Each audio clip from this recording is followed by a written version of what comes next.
You're listening to the We Are Libertarians Podcast Network. Find all of our shows at wearelibertarians.com. Look around. You can find cars like these on AutoTrader, like that car riding your tail. Or if you're tailgating right now, all those cars doubling as kitchens and living rooms are on AutoTrader too. Are you working out and listening to this ad at the same time? Well, multitasking pro, cars like the ones in the gym parking lot are for sale on AutoTrader. New cars, used cars, electric cars, maybe even flying cars. Okay, no flying cars, but as soon as they get invented, they'll be on AutoTrader. Just you wait. AutoTrader. You're listening to the We Are Libertarians Network. Learn more at wearelibertarians.com. Join in on the conversation. Visit the sidebar at wearelibertarians.com and join our Facebook group, meet other listeners, and get our daily news dump. The Boss Hog of Liberty podcast is the latest hit on the We Are Libertarians Network. Each week, Jeremiah Morrill and Dakota Davis explore life in Henry County, Indiana. It's a show about our circle of friends, public officials, and our experiences. 80% observation, life, humor, and 20% politics. Boss Hog of Liberty is the day-to-day happenings of Henry County, Indiana, which is just like your community. Add us on iTunes and sample us today. Dear Leader would want you to. The Johnny Rocket Launchpad is Liberty. Each week we strive to bring you the best guests in talk radio. The Johnny Rocket Launchpad delivers weekly interviews of noteworthy politicians, experts, and activists. The Johnny Rocket Launchpad is bringing the party to the Libertarian Party and launching ideas in your direction. Check us out at johnnyrocketlaunchpad.com. You can hear me, Kurt Nelson, and the beautiful Heather Nixon talk about the ideas of liberty. Rock and roll. Hey guys, this is Roger Paxton, and if you're fed up with the government running every single aspect of your life, but you're not listening to the Lava Flow podcast yet, then what's wrong with you? Check us out at thelavaflow.com, or just go back to sucking up to the government. The Lava Flow podcast, striking the root every single episode. It's time to shake up your podcast feed, folks, by subscribing to Lions of Liberty, the only libertarian variety show out there. Spend Mondays with me, Mark Claire, as I feature in-depth interviews with great names in the libertarian community and fun roundtable discussions. Electric Liberty Land with me, Brian McWilliams, every Wednesday, your weekly dose of comedy, culture, and liberty. And Felony Fridays with me, John Odermatt, where I expose injustice in the broken criminal justice system. Find us on iTunes, Stitcher, and at lionsofliberty.com. We are supported by listeners like you. Donate per month or make a one-time donation through PayPal or Patreon at wearelibertarians.com.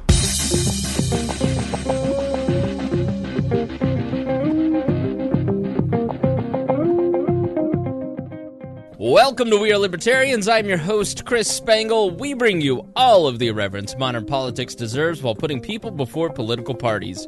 We examine current events from a libertarian perspective with the goal of leaving you better informed. Please be sure to rate and review us on iTunes, like us on Facebook, and subscribe at Patreon at wearelibertarians.com. In exchange for supporting our program, we give you all kinds of bonus content and free stuff, which you can see at patreon.com/wearelibertarians. The best part is that if you subscribe at $5 a month or more, then you're going to get extra segments, extra shows now, which we'll explain in a moment. Sometimes 2 to 3 hours of extra content a week. If you're a bonus, that's a lot of extra wall. So only for $5 a month. And what you do is you help support the growth of independent media like us. This show is crowdsourced, so you can send us news with the hashtag WAL News or WAL Politics. We're in our Facebook group or Discord channel. Both can be found at wearelibertarians.com. We're always taking your questions and comments via email at editor@wearelibertarians.com. Thank you to everybody that's emailed and written to the Facebook page. I really appreciate the kind comments. Please be warned that this show is raw, it's unedited, and it's authentic, so the language is sometimes strong and offensive.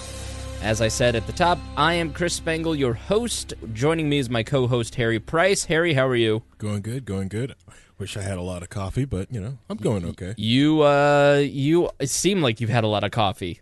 Just a little. Not my full, two pots of coffee that I usually have, and then get my other French press this afternoon. Two Pots Shakur was your college nickname, wasn't it? No, back at college was 4 pots. Anyways, boom, boom. Yeah, Harry's on fire today. He's excited to get out of the house. He's a stay-at-home dad right now, and which is a lot of fun, I would imagine. It is. It's awesome being a stay-at-home parent. I think I have the most fun on my wife's day off, and when she takes the baby all day, she wants to do it all day, and watching her, I don't want to say the word, not fail, try, and do her darndest. It's more of a like but it also makes me feel good because it's like, wow, I am doing such a great job. And it makes me feel good because like, well, it's it's a day off for me and I can like, do other things, and she's sitting there playing with our daughter, and it's awesome. So does it weird you out that you got the maternal instinct in the relationship? Yeah, it did. Yeah, it was weird. Which I would say that doesn't surprise me, because at the wall pool parties, which got a little crazy at times, and there would be people like Jeremiah who the boss hog would get a little out of control, Harry was there to pick up all the pieces. He was the caretaker of the group. And I remember looking at Greg going, Harry's the low-key best friend of this whole group, and none of us even realized it until tonight.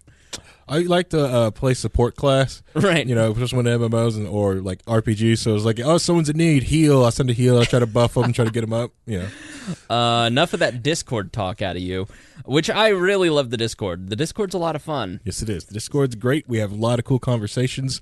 Just like Niece and I had a really cool conversation about Dragon Ball Z and Super on there a couple of times. On Friday nights, we sit on and we game on Friday nights and talk about different politics, stuff like that. I don't even read the conversations. I just play Duck Hunt.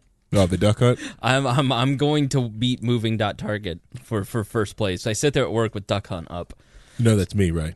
Is that you? Yes, me. Oh, well, I'm gonna destroy you. So can't beat me.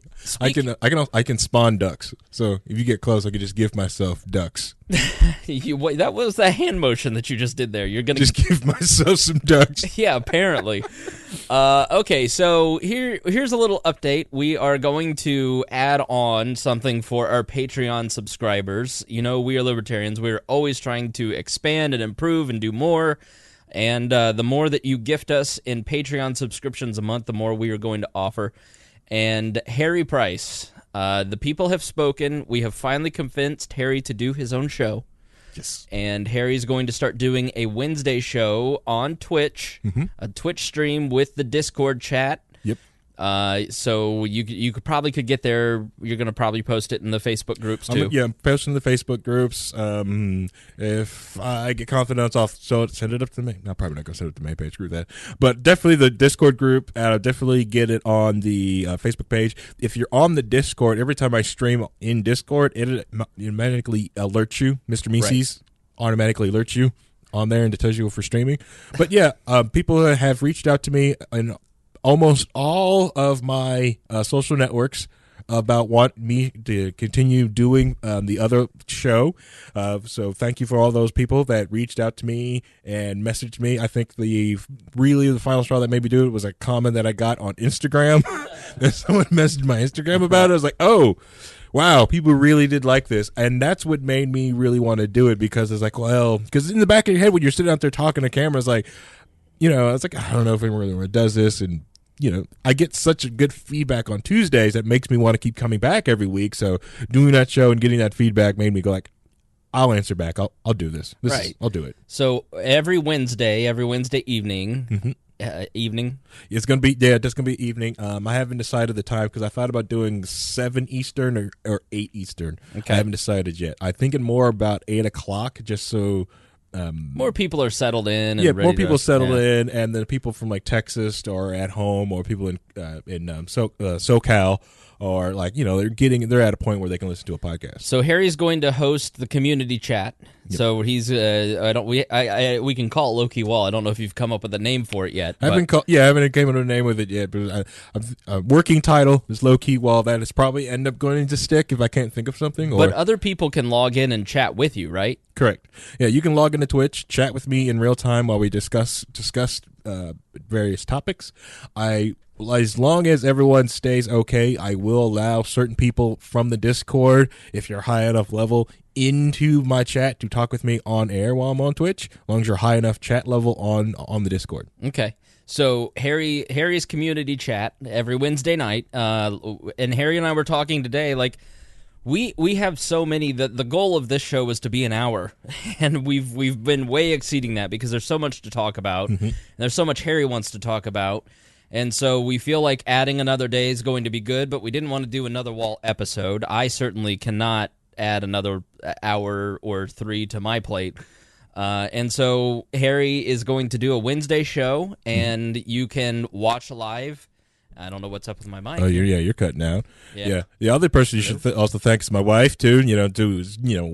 Taking Gunther for another night off my hands. Yeah. So I can go and do that. But she likes the idea because just to give myself a break, because like most of the time I either like just A, studying, or B, just watching Gunther all the time.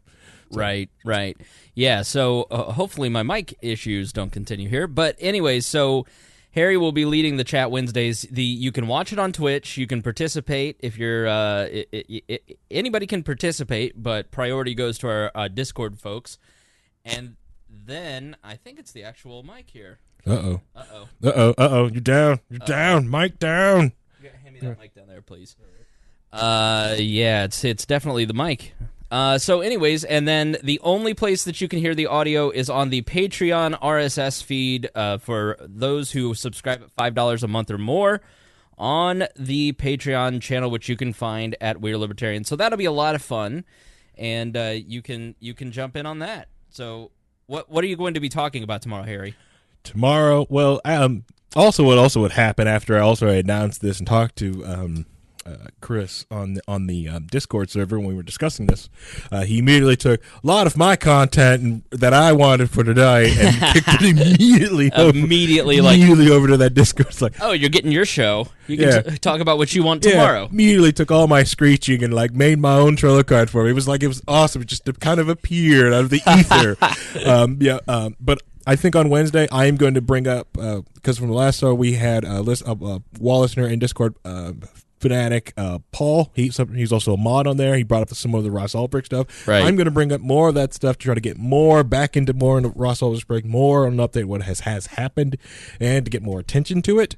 Because anytime Ross Ulbricht is brought up to most people don't really, they know a snippet or they know like a very bad movie or book, or they're like, oh, this is what I heard. I'm like, well, that's not true, and there's so much truth about there.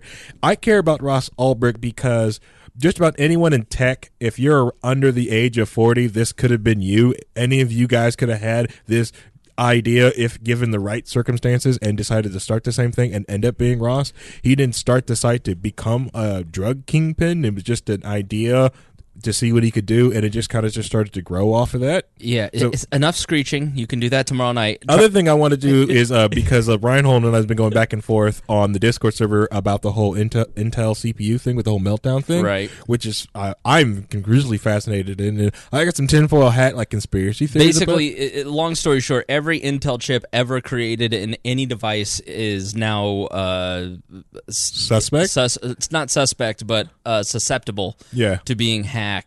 Yeah. It's really not good. Can you hand me that down there? Yeah, you're going to have to try and keep these to like under 4 hours, though, because the last time was like 4 hours. I'll just try to keep a timer on it. So and it's a whole Intel thing, and it's like only certain chips. I'll go into it on tomorrow. Trust me, it's huge because it even does ARM chips, even the ARM chip in your phone and some IoT devices. So yikes! If you buy a bunch of cool IoT devices, hope you get a firmware upgrade. That's why IoT sucks. All right. And then apparently you kicked over my Iran stuff too. No, I didn't even touch the Iran stuff. Okay. And then James Darramore will be over there tomorrow too. So, all right. Wait a minute, that wasn't there a minute ago. When did this get put there? That's the beauty of the Overflow show. All right. So first up tonight is basically the first two segments are a tale of good journalism and bad journalism. We're going to start with the bad journalism, which I think it's unfair to blanket the Fire and Fury book by Michael Wolff as all bad journalism, but it's certainly more gossipy than most things. Now, I bought the book The day that it came out, they moved it up. It was supposed to be released today, and it was actually put out last Friday so they could get a jump on basically the president sent a cease and desist letter and threatened to sue the publisher for releasing this book, and so they wanted to get it out to take advantage of something called the Streisand effect. I don't know if you know what the Streisand effect is, but essentially this environmental photographer was taking photos of the beaches, and like 7 people had seen the photo of the beach erosion that the photographer was taking a photo. Well, the beach happened to be Barbara Streisand's, and she sued for like $4 or $5 million, saying, remove that photo, that violates my privacy. Now the photo's been seen 1.5 million times because she brought attention to it. And Donald Trump came out and said this is a fake book, which whatever that means, and said to the publisher, take this, get rid of this, censor this. And so it popped. It had some heat. The Guardian had gotten a preliminary copy somehow. Probably Michael Wolff shipped them the copy, and Maybe. and it's full of gossipy stuff. Like there is, on page 76, an account of Donald Trump's hair and how it actually works. In the first chapter, he talks about how Donald Trump considers it the highest goal of his to bang his friends' wives, and will like call in one of his friends or his coworkers or underlings and call up their wives on the speakerphone and say, he's been saying terrible things to you. Just listen to how he talks about you. Brings the guy in, starts asking about their sex life, gets them to talk shit about their wife, and then he goes and tries and have sex with them. Nobody can verify if that's true or not, okay? Nobody knows if that stuff's true. I'm about 25% of the way through the book. I didn't get it read over the weekend for a myriad of reasons, but I've read that the first 30% is the most important part anyways. And my impression of it, it's a very well-written book. It's very interesting. It is worth checking out from the library, maybe not purchasing. Okay? He's a very good writer. He loves those big SAT words. I had to look up like 7 words in the first 25%, like these enormous vocabulary words. It's very interesting. But every administration has these kind of books. There's 2 kind of books that always come out about a president's first year, because everyone's always curious about the pageantry of how the new administration works and the romance of it, and Ronald Reagan strolling down the hallways, and how is he doing? How's he operating his White House? And there was a famous book which I loved called Dutch, about Ronald Reagan. Edmund Morris, who is a fantastic writer, wrote this book about Ronald Reagan. He was granted access for the first year and decided that he didn't want to write a book, and so he basically narrated a story, made up some characters, put himself in the book, and it's very well written, but it's very, it's not journalism, right?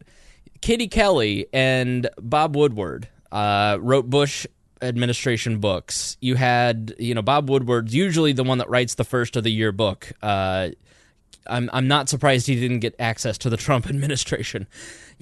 So Plan of Attack, for instance, about Bush and planning the Iraq War, and it's full of all these surprises.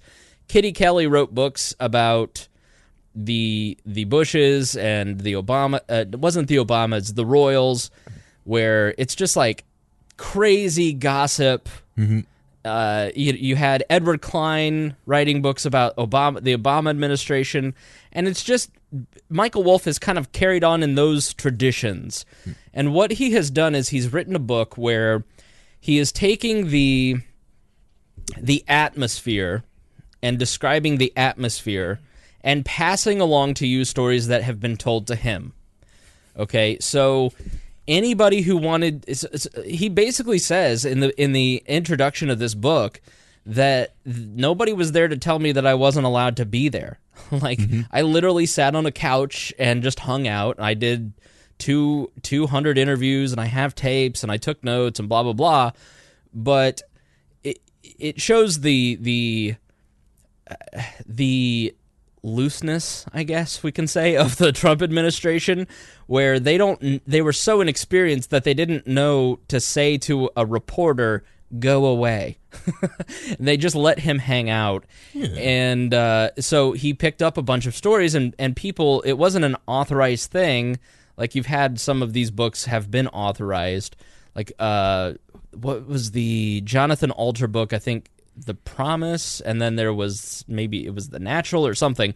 Jonathan Alter was essentially granted a ton of interviews with President Obama to kind of outline his first few years and give you, like, the official account of what had happened. Well, that wasn't what was happening with Wolff. Wolff was just, like, wandering in and out of the White House and had been given clearance by Bannon and was able to pick up a bunch of stories, and he kept going to people, and they would just give their version of events. And the way that I would interpret this book in all the reaction that I've seen is that it is the various camps within the White House, which come down to the Bannon camp.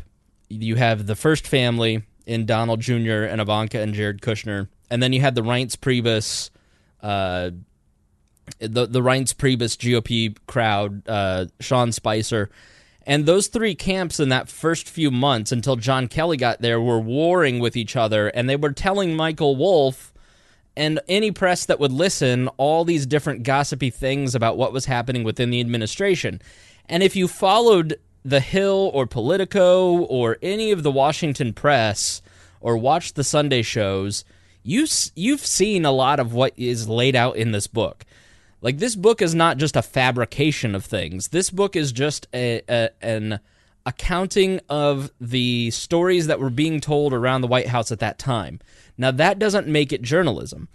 Journalism is when you are told these little pieces of facts, you write them down in your notebook, you go and you talk to your editor, and you go through an editorial process. Well, Michael Wolff didn't have that, and he clearly didn't even have a fact checker, because there's so many inaccuracies in this book that everybody, from the left to the right to the Washington press, all are just like pointing out how many inaccuracies there are. And it just points out that he was rushing this book. He didn't have basic facts, like he's just very sloppy. Yeah. Basic facts like first names were wrong, birth dates were wrong, ages were wrong. You know, for instance, when he says the Steele dossier was published in CNN, well, it was actually published by BuzzFeed. Little things like that if it had gone through any kind of fact-checking, vetting process, it wouldn't have met muster. Like, the New York Times editorial process would not have published this book, for instance, okay? So, but he also, the reason you also wouldn't have it clear the Times is because they want to maintain access. Right. And so what he is famous for, Michael Wolff is famous for burning his sources. He just prints it because he knows he's never going to talk to these people again. And he says, here's what they all said. And a lot of what people think is that people told him stuff and thought that it was off the record, and he published it anyways. And I think you can verify that a lot of it, especially a lot of what Steve Bannon said was true, was that Steve Bannon apologized. And Steve Bannon basically wrote this book. Like, the majority of this is focused on Bannon. Donald Trump is not a character in this book, really, even. It's really it's central to Bannon. And it is essentially like Bannon just sat there and fed him everything, just like he did with the Joshua Green book, Devil's Bargain. And that was the statement that was released last week, was basically Donald Trump eviscerating Steve Bannon so effectively that it made my nipples hard, and saying that the only thing that's the only thing that was improved was the phone bill when he left here. I mean, Steve Bannon just basically has glommed onto anybody of notoriety and made himself a barnacle. He started with Sarah Palin and then Dick Morris and made documentaries about them, and then Donald Trump. And he's not the genius that everybody has assigned in Washington. I think if you listen to Ben Shapiro, who worked with Bannon and has a pretty Man, the show after the statement by Trump last week, whatever day that was, I think Wednesday, Thursday of last week, and it was just basically an hour of Ben Shapiro eviscerating Steve Bannon and saying he's a terrible person. He thinks that he is a brilliant man. He's a phony. He's a guy who's a Goldman Sachs Ivy League educated billionaire who flies around on his jet pretending to be homeless to ingratiate himself with a group of people that he's never really been a part of. He comes in after the fact. He comes in after Trump has won the nomination. He's put in charge of the campaign by the Mercers, who are the biggest funders of Trump's campaign at that point, so they want their eye on the campaign, but he's not the strategist. He's just there helping execute what Roger Stone and Donald Trump formulated a year before that. And then Bannon would leak to the press that he was the genius behind the Trump victory. And why wait to see if you'll get something you like this Valentine's Day when you can go to BlueNile.com and find something you'll love? Whether you're looking to treat yourself to a little winter sparkle or show a galentine how much you appreciate them, Blue Nile offers a wide selection of high-quality designs, expert guidance, and free 30-day returns for the ultimate peace of mind. You can even design your own jewelry. Right now, save up to 50% at BlueNile.com. That's BlueNile.com. He actually had very little to do with it. And then he caused nothing but strife once he got into the White House. And now, today, he's been fired by Breitbart. And I'm happy about that because I think Steve Bannon is an absolute cancer on the body politic. I think he's nothing more than a propagandist who is manipulating people who are ill-informed and are generally biased towards,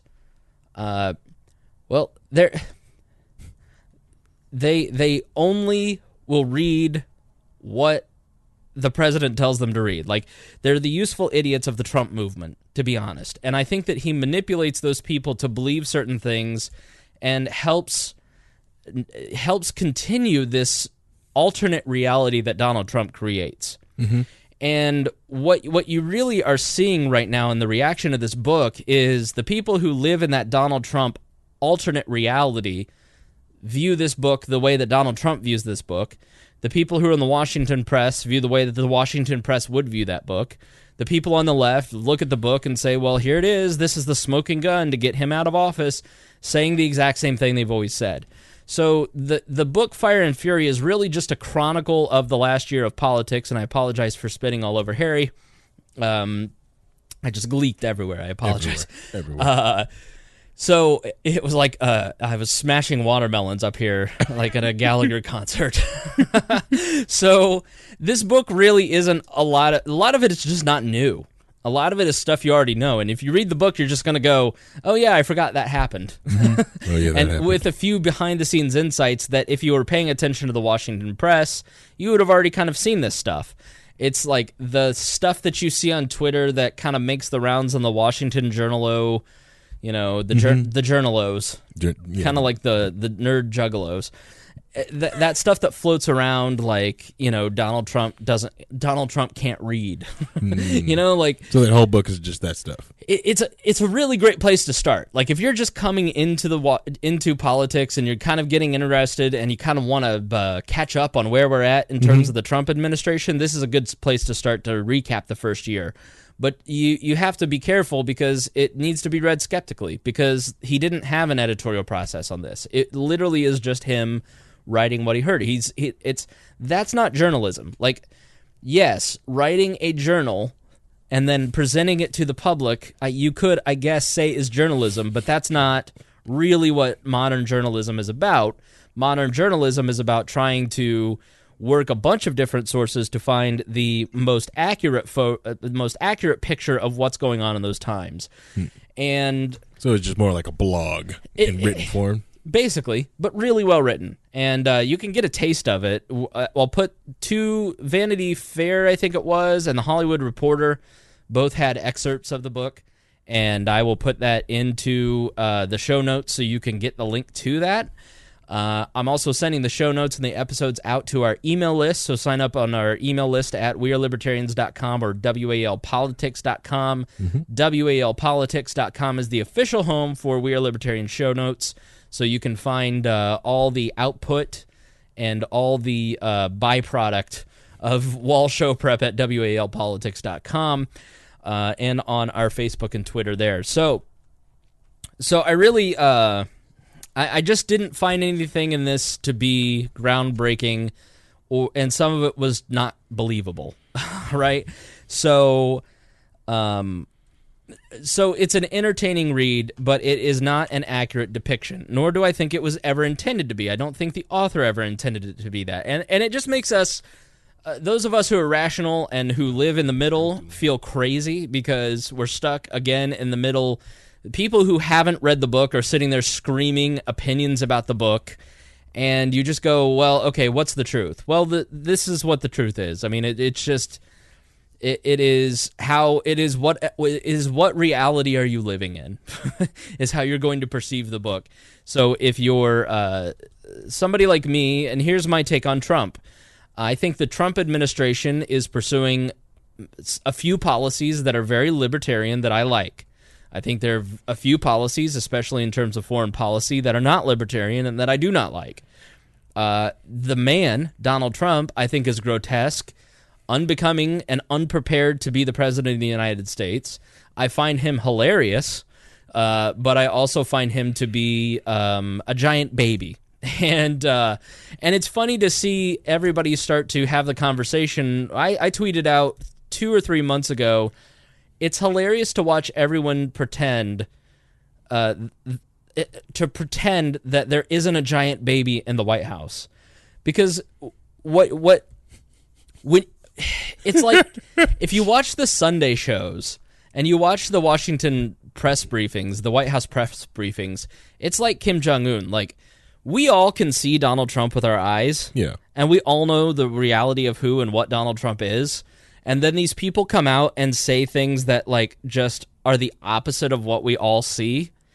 And then there's, hilariously, this group of people on the right who just believe that reality because Baghdad Bob says it. And this book kind of feels like a lot of those people saying to Michael Wolff, here's what I really think, and I've just got to get this off my chest. Print this, but don't put my name on it. Well, yeah, because it's like the people that want to believe in the Donald Trump 5D chess theory, right? Because it's very comforting. Like, oh no, he's playing 5D chess. He's got this. He's not a crazy person. He's not a big baby. He knows exactly what he's doing. No. He's got it all under control. Yeah. I believe it. I know he does. It feels good. It's like, oh no, this is 5D chess here. This is a good move here. You know, just like I was talking to my mother about it. It's like when Donald Trump went against the whole kneeling thing, it's like, no, it's a 5D chess move, making it okay to protest, making it okay for black people to deal. It's like, yeah, that's the 5D chess move there. Wasn't a crazy person tweeting about football players. No, I mean, there's stuff that, I mean, Donald Trump was denied purchase of the Buffalo Bills. He had his business interest in the football league that ESPN did the documentary about, crushed by the NFL, and he holds a grudge against the NFL, and now he's taking it out on them. And then he just went to the college football championships yesterday, and stood for the anthem, so Don Jr. could tweet out, "It's so great to see someone standing for the anthem." Meanwhile, Donald Trump doesn't know the words to the national anthem. I'll post this in the show notes, but the video, and I've posted this on Facebook too, the video of Donald Trump mouthing the words or trying to mouth the words to the national anthem is hysterical because he clearly has no idea what the words to the anthem are. And like when he gets to the, bombs bright as red glare, then he mouths it, but then like there's the and listen, it's the best glare. It is the best. It's such a superfluous thing to like be mad about, but it's just funny because of his emphasis on it. And he's just like all the rest of us. Like none of us can sit there and sing the whole national anthem just from start to beginning. Maybe some of us can, but I can get the verse 3. Right. Most of us kind of like at the but like Donald Trump would tell you, I know all the words. I wrote the words. They're the best words. Like right now, he's executive power. He could change it. Right. This is the new anthem. I wrote it. So it is. It's hilarious to me. Oh, can't you see my glory? So probably the best breakdown was David Saunier in the Federalist. It says, "Don't let Fire and Fury normalize fake but accurate." And I thought this is probably the best breakdown of it. Kind of covered every angle of this book and was really a fair treatment of it and all the coverage of it. And he just basically says, the press reaction has been a problem in that they take a book like this wholesale. Like the Boehner story. He knows who Boehner is. Come on. Saying in the book that he doesn't know who John Boehner is ridiculous. He's played golf with the man. Like everybody, it's easy to debunk that he doesn't know who John Boehner is. And so David writes, not that these sorts of tomes are new. Every president has his Kitty Kelly. What is new, though, is the wall-to-wall coverage of the book. Wolff has given outlets a convenient excuse to repeat unverified stories about the Trump administration that they couldn't talk about otherwise. Mm-hmm. In doing so, they are left to defend the book's abstract truths. This was astonishing things to read. This was an astonishing thing to read. I found an error in their writing. Imagine members of the press in 2012 arguing, sure, the Ed Klein book about Barack Obama is filled with unsubstantiated anecdotes, exaggerations, and untruths, but the spirit of the narrative rings true, so we're going to cover the heck out of it. It's far more likely that we would see CNN has not independently confirmed many of Klein's assertions, so we doubt the veracity of the book as a whole. This was a journalistic standard. Not to mention that the broader narrative of Fire and Fury doesn't always seem to align with reality unless you believe Steve Bannon's perception of the world. Reading the epilogue of the book, it's rather obvious that the former White House chief strategist drove Wolff's narrative, attacking his enemies and getting basic facts about events and people wrong. For instance, the description of senior policy advisor Stephen Miller as an uneducated intern whose lack of policy chops drove him to Google for how to write an executive order is absurd, no matter what you make of his opinions. Nominally accurate is what a lot of people are saying. Maggie Haberman, Maggie Haberman, I think, is an exceptional reporter. She is the White House reporter for the New York Times. Long Reads podcast, the Atlantic Interview podcast. Who else? The Preet, what's his face? Preet Bharara did an interview with Maggie Haberman. I highly suggest that you go and listen to those podcasts with her. And I'll put those in the show notes because Maggie Haberman is a very influential journalist because she's covered Donald Trump for 20 years at the New York Post and the New York Times, and she is setting the tone for what a lot of people believe about Donald Trump. And so she writes, even as some things are inaccurate, flat out false, there's enough notionally accurate that people have difficulty knocking it down. Well, that is true. The broader narratives seem like they could be accurate, but the facts are wrong. Well, he writes, notionally accurate sounds a lot like fake, but accurate. And he points out that a lot of these people are writing books about Trump, and so they'd like to knock one of their competitors down. So, and I want to make sure there's nothing else in this that, but I would say, like, Steve Bannon saying that he apologized. Mm-hmm. And here's why that's monumental. Steve Bannon basically put out a statement apologizing to Trump and saying he supports Trump and he apologizes to the kids and he didn't mean to call Don Jr. traitorous. He meant Paul Manafort. Well, Steve Bannon considers apologies weakness. We've talked about Steve Bannon and Donald Trump and how they're very similar in that apologizing shows weakness. You never admit that you're wrong. You just burr your way through.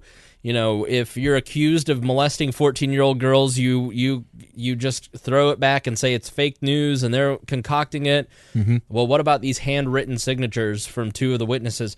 That's all forged and faked. Mm-hmm. And you just keep going. Keep chugging forward. Keep chugging forward.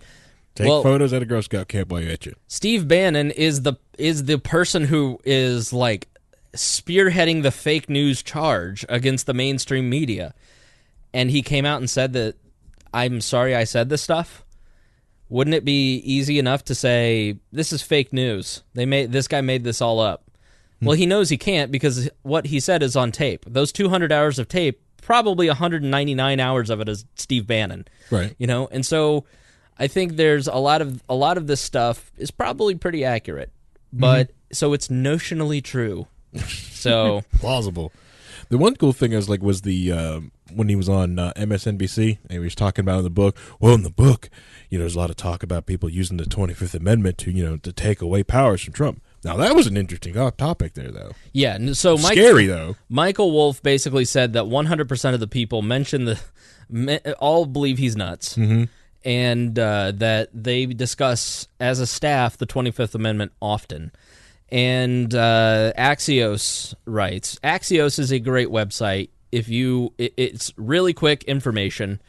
Some of the sites that I recommend: Axios, Political Wire, Real Clear Politics. You can get The Hill. You can get just a quick look at what's going on in politics and the news by checking these sites out, because they're kind of aggregators. Mike Allen used to run Politico's the Political Wire, the morning email that basically Washington elite and establishment people leak rumor and gossip to him, and he prints it, and he's one of the most powerful people in Washington, one of the most powerful reporters, started Axios, and he writes in Trump's State of Mind, the article posted a couple days ago, basically after the I'm a really smart genius. Trump tweeted out, actually, throughout my life, my two greatest assets have been mental stability and being, really smart. Why would you put the in there? Are you just messing with us? You're just messing with us, aren't you, sir? I think that would qualify as not smart, but genius. A very stable genius at that. Which is the funniest thing ever. A very stable genius is so funny. I forgot to plug that in. Oh. Could you awesome. Could you be a dear and plug that in for me? Thank you. A lot of technical issues. Welcome back for the new year. So we're just kind of in uncharted waters with people questioning, and Mike Allen kind of lists this. Leaders and citizens of other nations are openly debating Trump's sanity. Democrats, who already called in a psychiatrist to brief them on his mental health, will surely escalate the inquiry. Republicans on the Hill privately expressed concerns about the president's stability, though none have been willing to air their concerns publicly. Most urgent of all, the internal madness Trump stirs makes it more likely top staff leave and less likely good replacements come in to help run the government.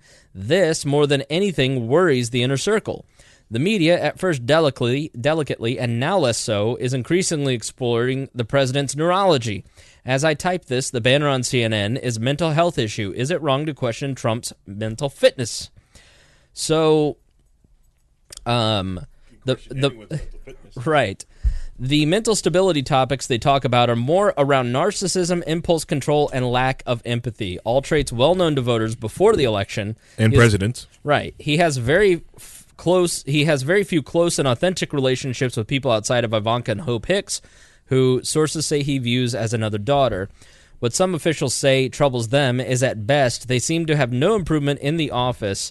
At worst, there's been a slight worsening. Trump definitely repeats stories a lot, which Michael Wolff in the book basically said, he will repeat stories over and over, and he will just kind of he would repeat the same 10 stories every 3 hours, and now it's 3 stories every hour, and it's just a lot of repeating. He repeats a lot of stories. Some friends say more than he did in the past and might only let aides say 2 or 3 words before cutting them off. Again, these are not new characteristics. Another biographer basically came out and said, yeah, that part of the book is absolutely true, because in I forget what he wrote. It was a book review on CNN about the book, basically said that's absolutely true. He repeats stories. He doesn't listen. He's just just very self-absorbed, which we can believe. Some aides say that if colleagues aggressively push back, sometimes using curse words and a raised voice, he listens and seems to invite more of it. But if they remain struck by how quickly he gets roiled and consumed by the smallest of slights or pushbacks outside of meetings. Officials point to how he handled Syrian airstrikes and his triumph with the tax bill, but the same officials also concede that gets way overshadowed by the not normal dimensions of most days. Trump has told people close to him that if you want to do great things in life, you're going to have people taking shots at you. Remember, this is a man who has spent his entire adult life in some form of litigation. Several friends and aides have told us in private they worry about an impulsive or dangerous move against North Korea, others too, especially at Trump's bubble tightens and strong-minded internal critics leave the White House. So, the mental illness question, I think, is being brought up because it's clear the Russian insider stuff didn't work. Right. Like, as we've detailed, I'm done talking about Russia. That's it's over. Mm-hmm. That was so 2017. And it's just clear to anybody who's of an independent mind that there really was no collusion between the Russians and the Trump administration to win that election. Correct. So now the next phase is the mental health stuff. Yeah, we're going to get him on mental health. And got someone in chat, Dennis was talking about they should probably bring back the Goldwater rule. Well, the Goldwater rule exists. And so essentially, I can kind of outline where that comes from if you, let's see. Harry, what do you think Trump is crazy?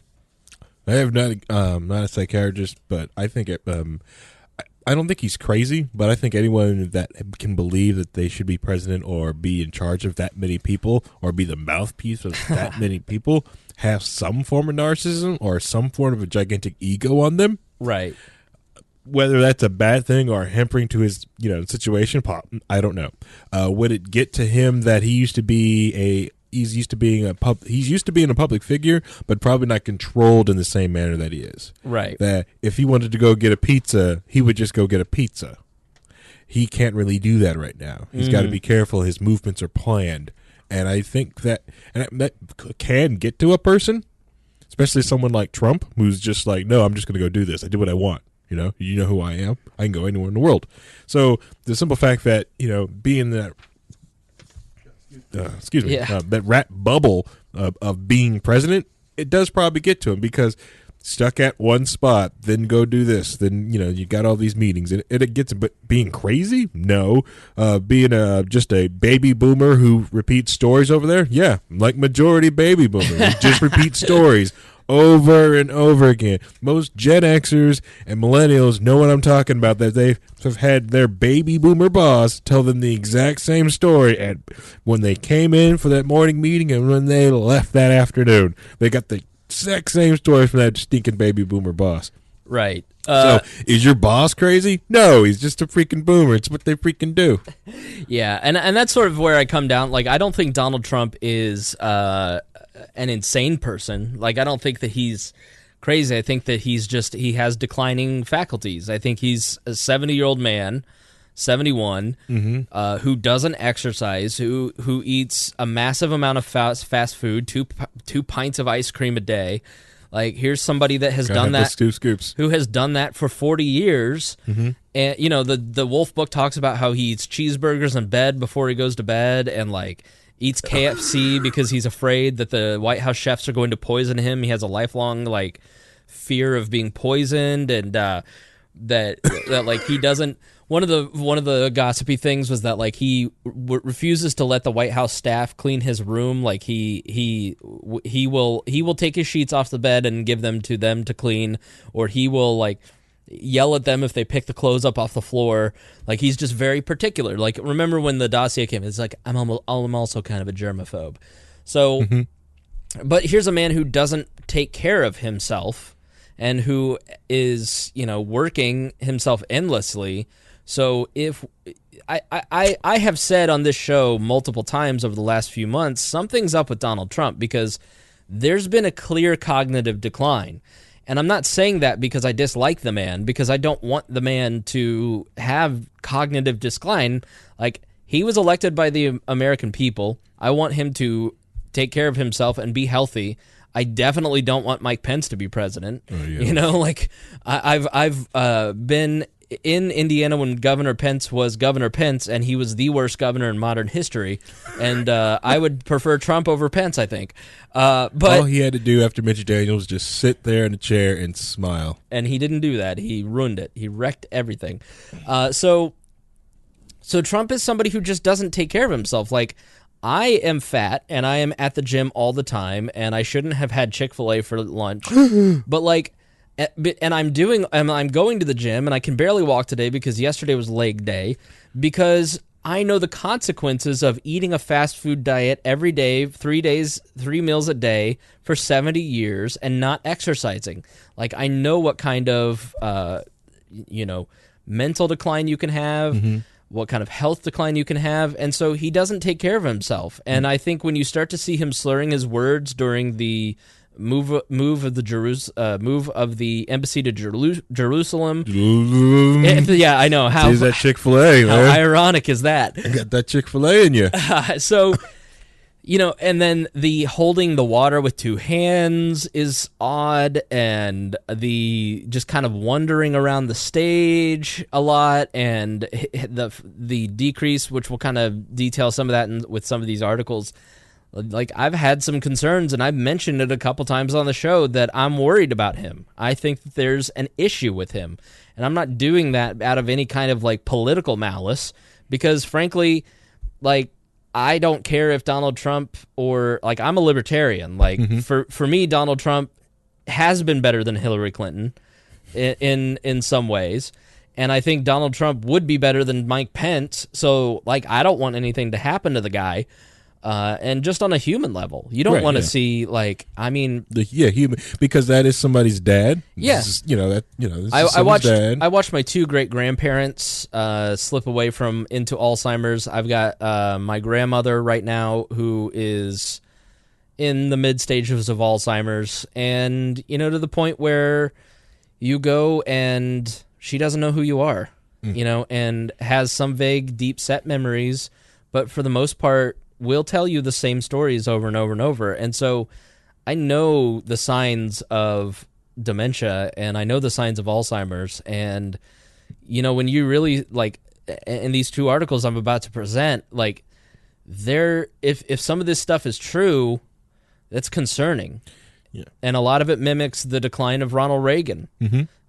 So I'm not saying this because out of political malice. I just think that it is a relevant discussion to have if a 71-year-old man that doesn't take care of himself physically and is showing weird behavior is having some issues. Right. When he's president of the United States. Yeah, can get scary. It's very dangerous. But just remember, like they can't really diagnose him with Alzheimer's. They can think he has the signs of it. But they won't truly know until they slice open his brain. And, sure. And I'm sure they probably won't let him. No, I'm president right now. I can't have you slice open my brain. Thanks. I'm just saying when he passes, he's hard like, to pass. Not going to let you. And the two like whole cup thing. That could just be like, it does look like a lack of motor function. Yeah. Or just could be like an injury, or it was heavier than he thought, or he was just tired and nervous. But who knows? Don't know what's going on in that whole situation, the whole context of the thing. I've never been in front of a camera for 24 hours a day. Sure. For a year. I think I'd probably be like, get my coffee. But this guy has been. I know, most of his adult life. But it's different though. It's completely different. Like I said, it's he can be in front of the cameras and stuff, but if he wanted to, he could jump on his jet and ditch them all at any moment. No, he can't do that. Yeah, I'm thin-skinned and sensitive, and I can't imagine, because he's 2, 3, 4 times more than I am. Yeah.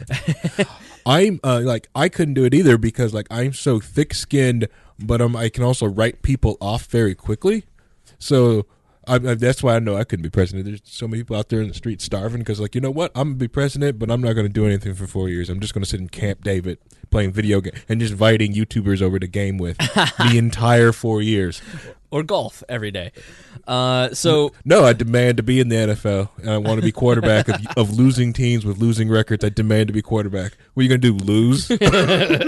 You'll all-time attendance records. Yeah, I'm going to be quarterback for the Cowboys. It'll be awesome.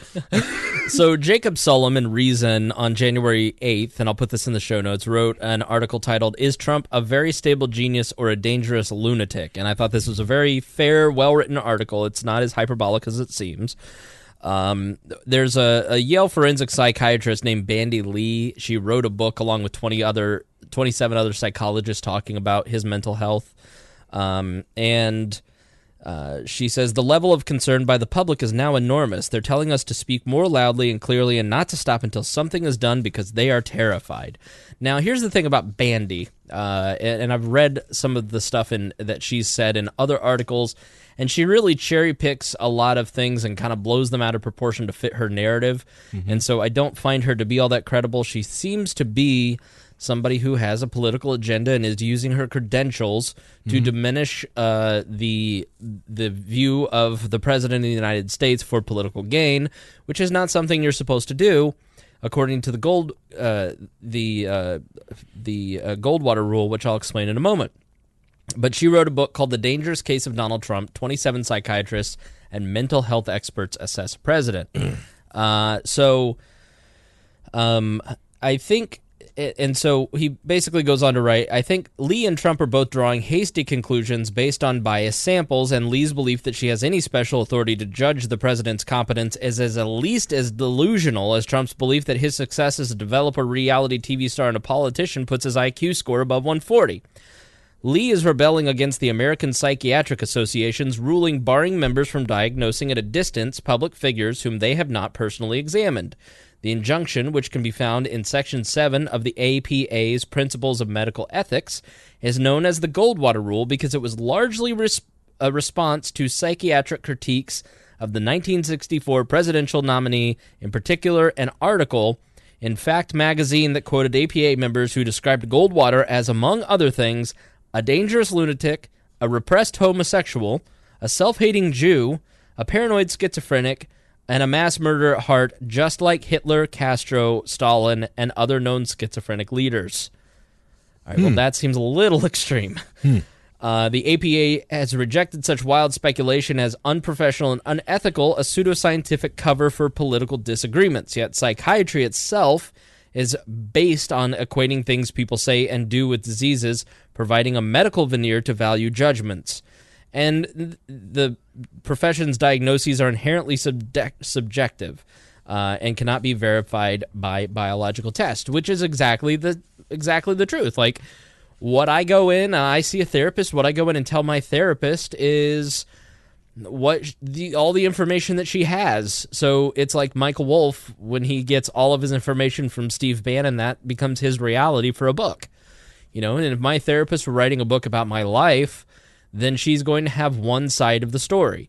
And she's not going to have Harry's side of the story. Well, Spangle just broke up with this person. Well, I'm sure that person would have, go and talk to my ex-wife. She's going to have a totally different view of me than I have of me in that relationship. Yeah, exactly. And so it is a subjective field.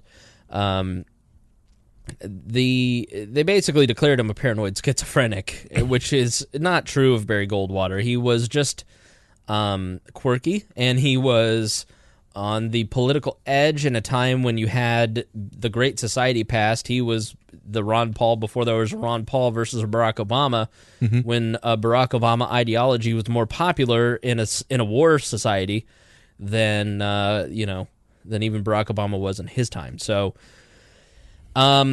they argue, Lee and her allies argue, the Goldwater rule, as applies to Trump, conflicts with their duty to warn the public about the grave danger posed by a flagrantly unstable president. Alan Francis, who edited the 4th edition of the APA's Diagnostic and Statistical Manual of Mental Disorders, the DSM, which is kind of like the dictionary of mental disorders, agrees that Trump is temperamentally unsuited for his job, but questions attempts to cast those assessments as a psychiatric diagnosis. He's definitely unstable, Francis told The Times. He is definitely impulsive. He's a world-class narcissist, not just for our day, but for the ages. You can't say enough about how incompetent and unqualified he is to be leader of the free world, but that doesn't make him mentally ill. I'd probably agree with that. I mean, how do you feel about that? So in the DSM, and I'm glad he put this in here, in the DSM. College student doing intro to psych's favorite book. Right. Narcissistic personality disorder, for instance, as a pervasive pattern of grandiosity in fantasy or behavior, need for admiration, and lack of empathy beginning by early adulthood and present in a variety of contexts. The diagnosis requires at least 5 of these symptoms. Has a grandiose sense of self-importance. Example, exaggerates achievements and talents, expects to be recognized as a superior without commensurate achievements. Number 2, is preoccupied with fantasies of unlimited success, powers, brilliance, beauty, or ideal love. Number 3, believes that he or she is special and unique and can only be understood by or associated with other special or high-status people or institutions. Really? Number 4, requires excessive admiration. Number 5, has a sense of entitlement, i.e. unreasonable expectations of especially favorable treatment or automatic compliance with his or her expectations. Number 6, is interpersonally exploitative, i.e. takes advantage of others to achieve his or her own ends. Number 7, lacks empathy, is unwilling to recognize or identify with the feelings and needs of others. Rosie's a pig. Number 8, is often envious of others or believes that others are envious of him or her. Number 9, shows arrogant or haughty behaviors or attitudes. Are we discussing Obama or Trump? Or Bush? Or any person that thinks they can be president? Right. There's a book called A First-Rate Madness, which is on my shelf, but I have not yet read, which basically talks about how you have to be an insane person to be president of the United States or a political figure, but especially president. Can't wait to read it. But, I mean, I would apply all 9 of those to Donald Trump. So... Yeah, I could see it. But just like I said, I could see it. But I see that in a lot of people, though. You know, how many other people that you know, they're like, oh, this. It seems like a BuzzFeed quiz. Yeah, give me your Chipotle order, and I will tell you, you know, what your on the DSM forward issue that you have. Right. So, you know, because like a lot of because I'm not disgracing like don't discredit the DSM-4. It's just more of a, like a lot of these things, like these are just guidelines. Yeah, they're guidelines, and you have to take tests of whether they're accurate because I think every human has the capability for it. But like I think it's like it's very disingenuous and and makes the entire like psychology feed looks more like pseudoscience when they just go out and they're like, I've never met this person, but I'm going to say this is what I think this person has. It's crazy, right? And so he talks about in this Cato Unbound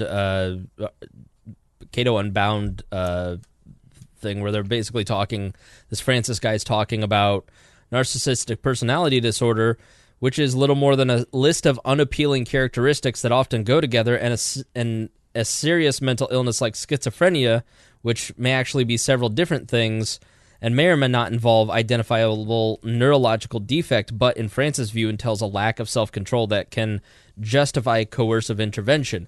So somebody who is basically, let's say he is a malignant narcissist. Let's say you did get a panel together and you did look over Donald Trump. You are probably, in terms of whatever personality disorder he has, you're probably not going to find anything new. You're not going to find somebody who is a paranoid schizophrenic.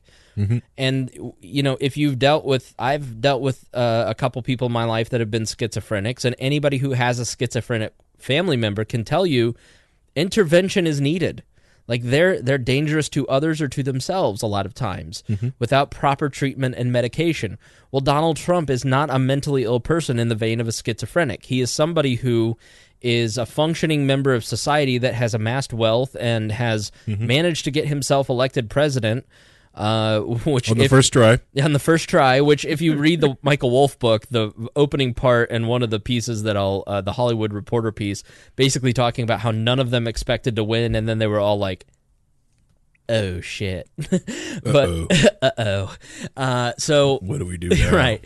And so Donald Trump is he has a list of unflattering personality traits that aren't signifying mental illness, but he's just somebody that's grotesque. Like, it doesn't mean that there needs to be medical intervention.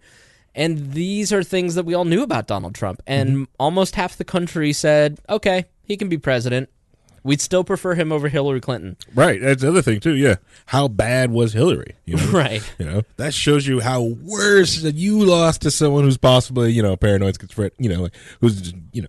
But the other thing with it is, if he made it to that age, 70 years old, did all these businesses, went through Hollywood, and you're trying to just tell me he got through all of that with a undiagnosed mental disease? Right. You're saying not one person through all of Hollywood, all these business deals, all these meetings, is someone just going to go like, hey, Donald, I'm going to tell you the truth. Okay, I think you have this issue. You probably need to get checked out. Or you're telling me something like someone didn't do a business deal with him, was like, you know what, I'm going to do this business deal with you, but I'm going to need you to see a therapist. Right. Just real quick, man. Just to check you out. You know. And he probably has seen a therapist just for other things, though. Oh, I doubt that. That's a man who's never seen a therapist. I'm sure office. he has, but they probably got like that NDA is so lit tight. The only time he's probably ever seen a therapist office is like when it was in the Washington break-in in the 70s, but they tried to break into Daniel Ellsberg's office to steal some stuff. Or he bought one because it was in the building that he had. Right. Yeah, so I just, I look at this and I go, okay, this guy is, you know, if we're talking about his behavior, this is the behavior that we all elected. Like, this is not somebody that is necessarily a dangerous person. When I see a lot of the bluster, like when George Bush started a war in 2003, there were rallies across the nation. People were in the streets ranting and raving, and there were articles about, you know, we shouldn't have a war, blah, blah, blah. Everybody takes this so unseriously that nobody's protesting a nuclear war, which is way worse than the war in Iraq. Right. Like, that's nuclear holocaust compared to the war in Iraq, which wasn't good, but it's not nuclear holocaust, okay? So we're I think sometimes we're taking the word mental illness and applying a political stance to it and making it something that it's not, and therefore really demeaning what mental illness truly is. And yes, Donald Trump is probably the world's greatest example of a narcissist in modern times, but he's just a great he's a liar. He's a pathological liar. The man lies every single day in some capacity. I watch the news every single day. I follow the news as closely as anybody, and every single day the man says something that is completely untrue. Yes. You know, but that's also a pattern of a politician. Like, Donald Trump is just a politician on steroids. Does that make it right? No. Our standard should not be like, well, at least he's better than the other guy, or the answer to bad journalism is not worse journalism. It's good journalism. Like, the answer to lies are not more lies, super lies, ultra lies, or alternate lies, alternate facts, alternate realities. It is truth. And so Donald Trump is just completely incapable of the truth. In fact, I think Donald Trump, whatever is in his brain at that moment, he believes is the truth. And he believes that everybody else will believe the truth because he's now president, and they will appeal to authority and say, yes, because you're a president, we believe you make truth now. You know, and but some people do. And he's got a lot of sycophants that follow him and say, yes, Donald, you're right. You know, he's got people on TV like Stephen Miller saying he's a genius. He's literally a genius. And Jake Tapper's like, you're too stupid to be here. Leave. You know, it's like Baghdad Bob or the woman who's the Kim Jong-un newsreader. Like, you just go, is this America? Like, so... Again, I just kind of fall somewhere in the middle. Like, I just don't think it's black and white, and I don't think the president's crazy, and I don't think that he's too mentally ill to do his job, but I do think he's too unprepared to be president. That's why I didn't vote for him. Yeah. I do think he's unstable. That's why I didn't vote for him. It's okay. You'll have a choice for Oprah in 2020. Right. Yeah. Well, good. Great. There's a great article called "Is There Something Neurologically Wrong with Donald Trump?" in The Atlantic by James Hamblin on January 3rd, 2018. Again, in the show notes or at walpolitics.com. And it's basically a long explanation. Now, if the narcissistic personality disorder is not a problem, what about the cognitive decline? Is there cognitive decline? Well, this is something that I think we should seriously watch for. They talk about the slurring speech, and they talk about grabbing the glass with both hands, and the problems with his vocabulary. And they say, there are people now pushing for a panel to judge the competency and the cognitive effectiveness of a president.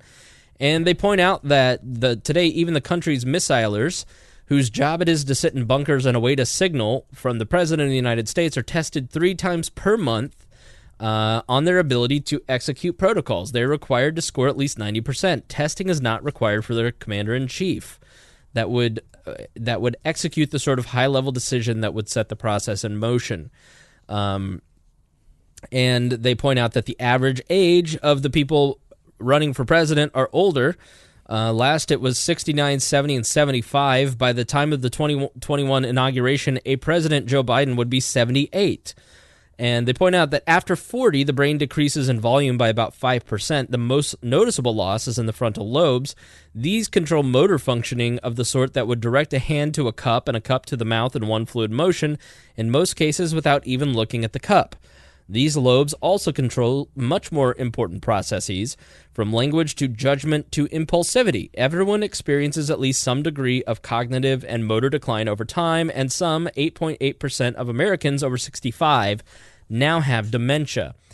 So then they go on to talk about, people not basically downplaying FDR's health. And they basically say there's no real formal way to judge a president's health.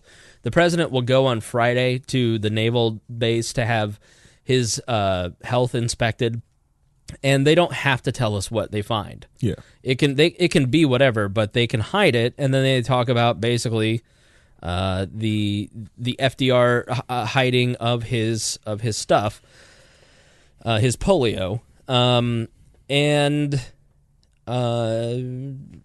Let's see. So, and they go on to talk about Harold Bornstein, the gastrointestinologist, his doctor who had the long hair, who was he's the healthiest individual ever elected to the presidency. Yeah, the guy. That guy. Yeah. Right. It was so funny.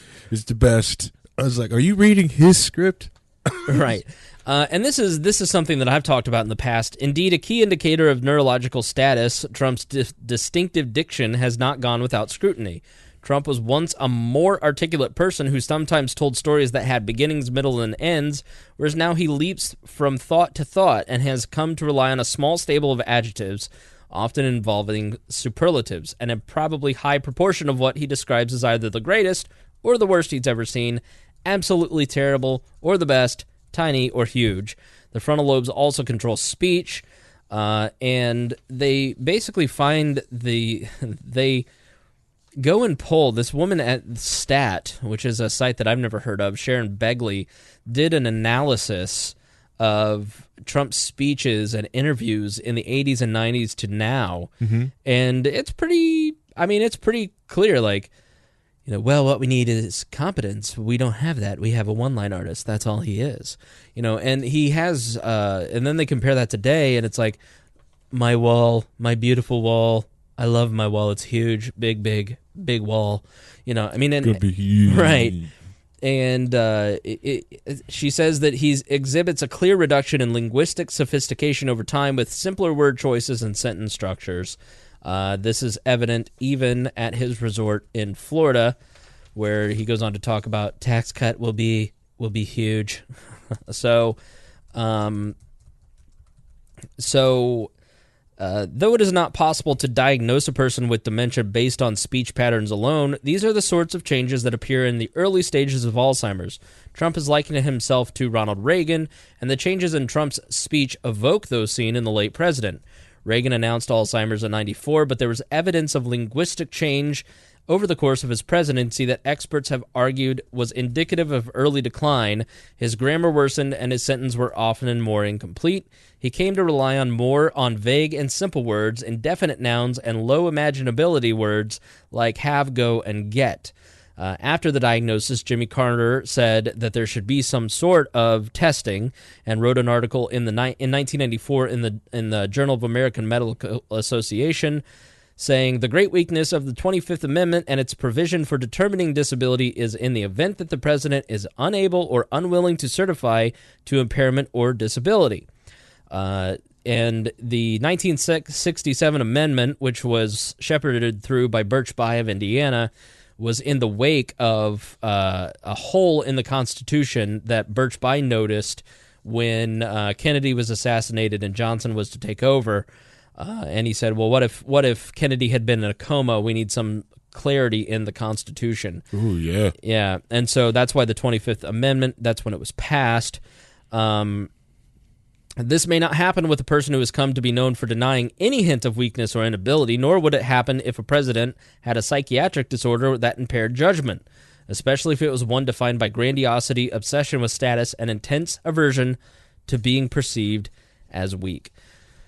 So, and it goes on to kind of continue talking about presidential fitness and mental illness and some of the decay, but really thorough article, and I don't think an unfair question to ask based on just myself, like watching the videos of him on Oprah or on Larry King in the 80s or Charlie Rhodes in the 80s. He's a different person. He speaks in a different way. And if he does two terms, and at this point I think it would be depending on who the Democrats put up, I think he would have a pretty good shot at being reelected. Considering they can't get anyone to build up. Because anyone, like any good candidate they probably had, any male is going to get torn down through Me Too. That's just the way it is. And a lot of the females just have a lot of baggage that they just have. So unless the Justice Democrat's got some Democrat that's sitting out in the woods somewhere meditating on, like cactus juice and that they're going to bring out last minute, that's who they're going to have to bring out. Just like that's why Obama did so well. Just like, he's kind of was an unknown. He just became like, a senator. Oh, boom, now president. Because if he stayed in the Senate for too long, he's like, he would have had all this Democrat baggage. Yeah. So I just think you should use your eyes, and I think you should trust your own gut, and you should trust your own reality. I think it is so easy when you're on Facebook all day and you don't get to read the news and you don't feel like you know what's going on, and you see somebody who is so sure that the president is the greatest president of all time and this book is a fake book, or you've got a Democrat friend who is just sure that the president has Alzheimer's and this or that. Like, just trust your own reality, all right? Like, you really look at this stuff and you go, okay, like this person I just don't trust people who are on the left or right anymore. Like, I've just stopped trusting friends who are just buying wholesale anything from Sean Hannity or Rachel Maddow. Like, I just can't do it anymore. Like, I can't talk to those people. Like, it's a waste of time in some ways. Yeah, it's a waste of time. It feels like a waste of time, and they're in their own little crazy world. Right. Like I turned on the local Freedom radio station 90. Who cares? There's junk. Right. And they were just talking about, and they went into this how the immigrant crisis, and we're going. It's like, what? How are you talking about this? Right. Why are you spreading falsehoods about this? This is not a Republican message. You're going to spend all this money doing it. Okay, whatever. And I'm like, so it's like you guys are concentrating on something that's so small, just feeding red meat to a base that somehow, for some reason, cares about this tiny little subject. Yeah. When you go to talk to them, they're thinking about this one thing here, which is okay. You can bring it up, you can talk about that, but it's like they're in their own little world. Yeah. They just never decided to move on and think about other things. The echo chambers have become more pronounced. Yeah. So you look at net neutrality. Net neutrality was not argued based on what Ajit Pai did. Mm-hmm. It was whatever straw man was concocted on both sides. Like if you look at, like, we'll talk about the pot ruling by Sessions here in a moment.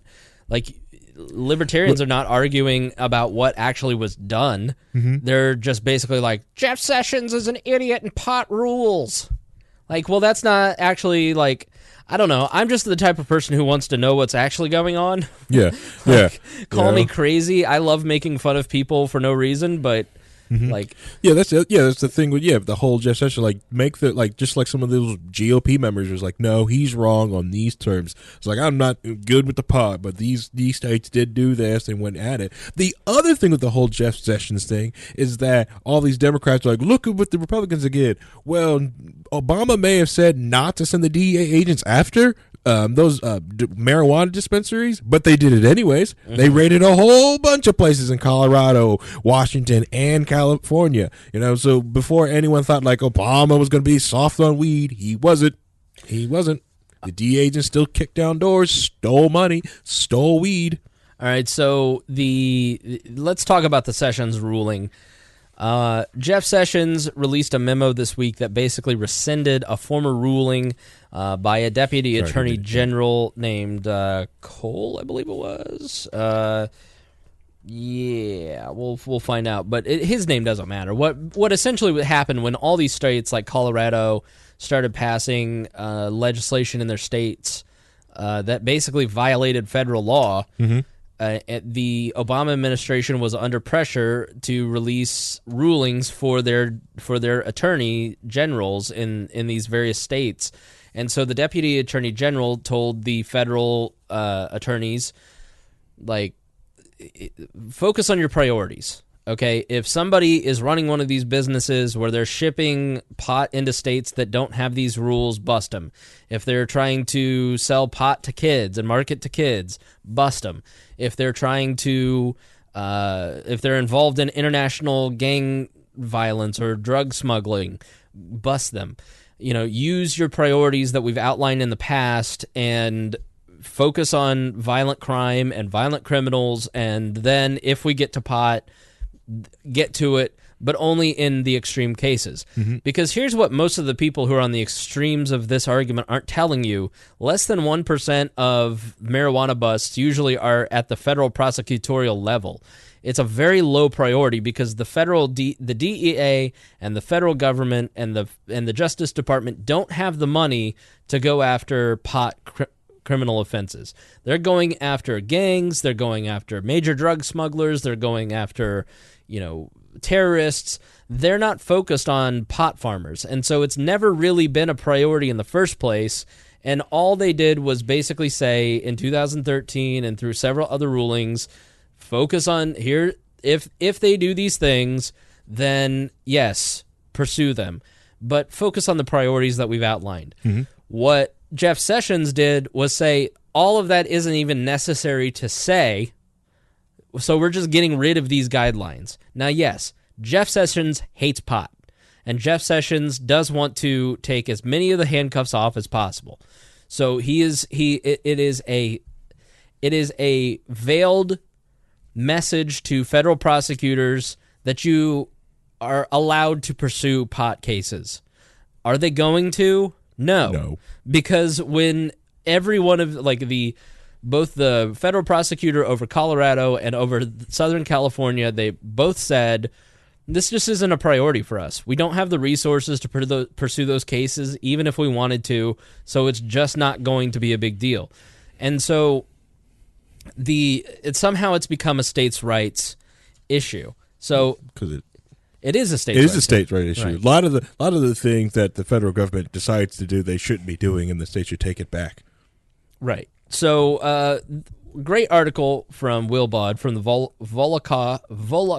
Volok Conspiracy. Now at Reason, the rule of law supports marijuana federalism. So he writes, one major line I've seen in defense of Sessions' action is that his position is truer to the rule of law. Maybe Congress should decentralize marijuana policy, the argument goes. But until it does, the executive branch should be enforcing the law, not suspending or dispensing with ones it thinks are unwise. As a general principle, I agree there is a lot to that. Yeah, they should. Rule of law is one of our 7 principles here. The 7 principles of libertarianism that we uphold individualism, individual rights, spontaneous order, limited government, free markets, the virtue of production, natural harmony of interest, and peace. Well, limited government, part of that is the rule of law. And but it shouldn't trump individualism. So therefore, we believe that you should have a free market and individuals should be free to choose. And no matter whether or not the federal or the state governments are getting in the way of that, it's an unconstitutional law, and therefore you should nullify it if you're a juror. Jury nullification. Yep, jury nullification is one of the best things to do. It's in a lot of different I think it was like New Hampshire is one of the few states that you can actually go, the defendant can actually say that to the juror, right, and state the case is out there. Indiana is also one of them. If you live in Indiana, like you as a defendant, you can also bring that case up. You can bring that up to the jury, and just it's there basically to uncheck like awful laws like these plant-based laws, or get people off of different things. That's what it's there for, or for goofy laws that are on the books and need to get off. Sorry, Go ahead. I'm ready to explode on this thing. Go for it. All right, let me finish setting it up, and then you can explode. So essentially, here's why rule of law, it really doesn't even matter according to the Volokh conspiracy. First, the Constitution does not allow Congress to regulate all in-state marijuana, and the Supreme Court should not have said that it does. Congress's enumerated powers are to regulate interstate commerce and to pass laws necessary and proper to carrying that interstate regulation into effect. This means that Congress can ban interstate drug trade and that it can also police in-state drugs that would spill over into interstate commerce, but that does not mean all in-state drugs. It depends on the circumstances in each state, and it especially depends on how each state regulates and drug policies and possible spillover. Gonzalez versus Reich in 2005 said that states have no authority based on interstate commerce when it comes to drugs, and they were wrong on that account. Second, the Attorney General does not have to and should not adopt the Supreme Court's reasoning in Reich and as federal law enforcement policy. Members of the executive branch have their own obligation to interpret the Constitution, and if a federal law is unconstitutional in part, then the executive branch, no less than the courts, should say so. It is the Constitution, not the court, that is the ultimate rule of law in our system. So to be consistent with the rule of law, what Attorney General Sessions should have done would have been to revise the Obama administration's enforcement guidance so that it was based on the Constitution, on the limits of federal power to reach wholly in-state activity, rather than on sheer policy discretion. We understand the instinct to be wary of excessive executive discretion in law enforcement, but we should not forget that the Constitution is one of the laws that the executive enforces, and hopefully above all others. So going back to our 7 principles, you're free to smoke weed, man. Just because the Supreme Court has passed, the executive branch should check the Supreme Court, and it should challenge Congress to change its laws. Yeah. And something more favorable. Yeah. It's the one thing, like, a lot of conservatives, like, I don't understand why libertarians are, like, so hyper on weed. It's like, well, because a lot of libertarians don't smoke weed. Right. But I don't. I don't either. But a lot of them know people who have, or just understanding the aspect of this is the government restricting what someone is doing and putting inside their body. How can you sit there and debate me on medical care and talk about I could eat whatever cheeseburger I want and then harp on someone for smoking weed? Like if you believe one is damaging the body but not the other, but you're going to defend someone drinking a cheeseburger and alcohol, you're a freaking hypocrite and don't want to go over the rest of the way. You mostly just see your hill that you want to talk about, but just because the weed and pot smokers is a different other and they're not your case, not your drug of choice, you won't defend them of them. I think it's the most bull crappy thing that I see most quote unquote Republicans, conservatives go after. Well, like, yeah, I just, I'm fine with weed. I just don't see the point of it. I'm like, it's the point because it's the federal government regulating a plant. That's the freaking problem. They don't have the constitutional ability to go after a freaking plant, especially a plant that grows freaking anywhere. I don't want to go into the aspects of like, oh, it's a miracle drug. I don't know about that. I don't really care about that. All I know is it's just a freaking plant. Doesn't harm anyone. I think the only person that's ever been killed with marijuana was crushed by it. Really? Yeah. Yeah, That's he was hilarious. crushed because he was carrying so much. And with the drug bust, right?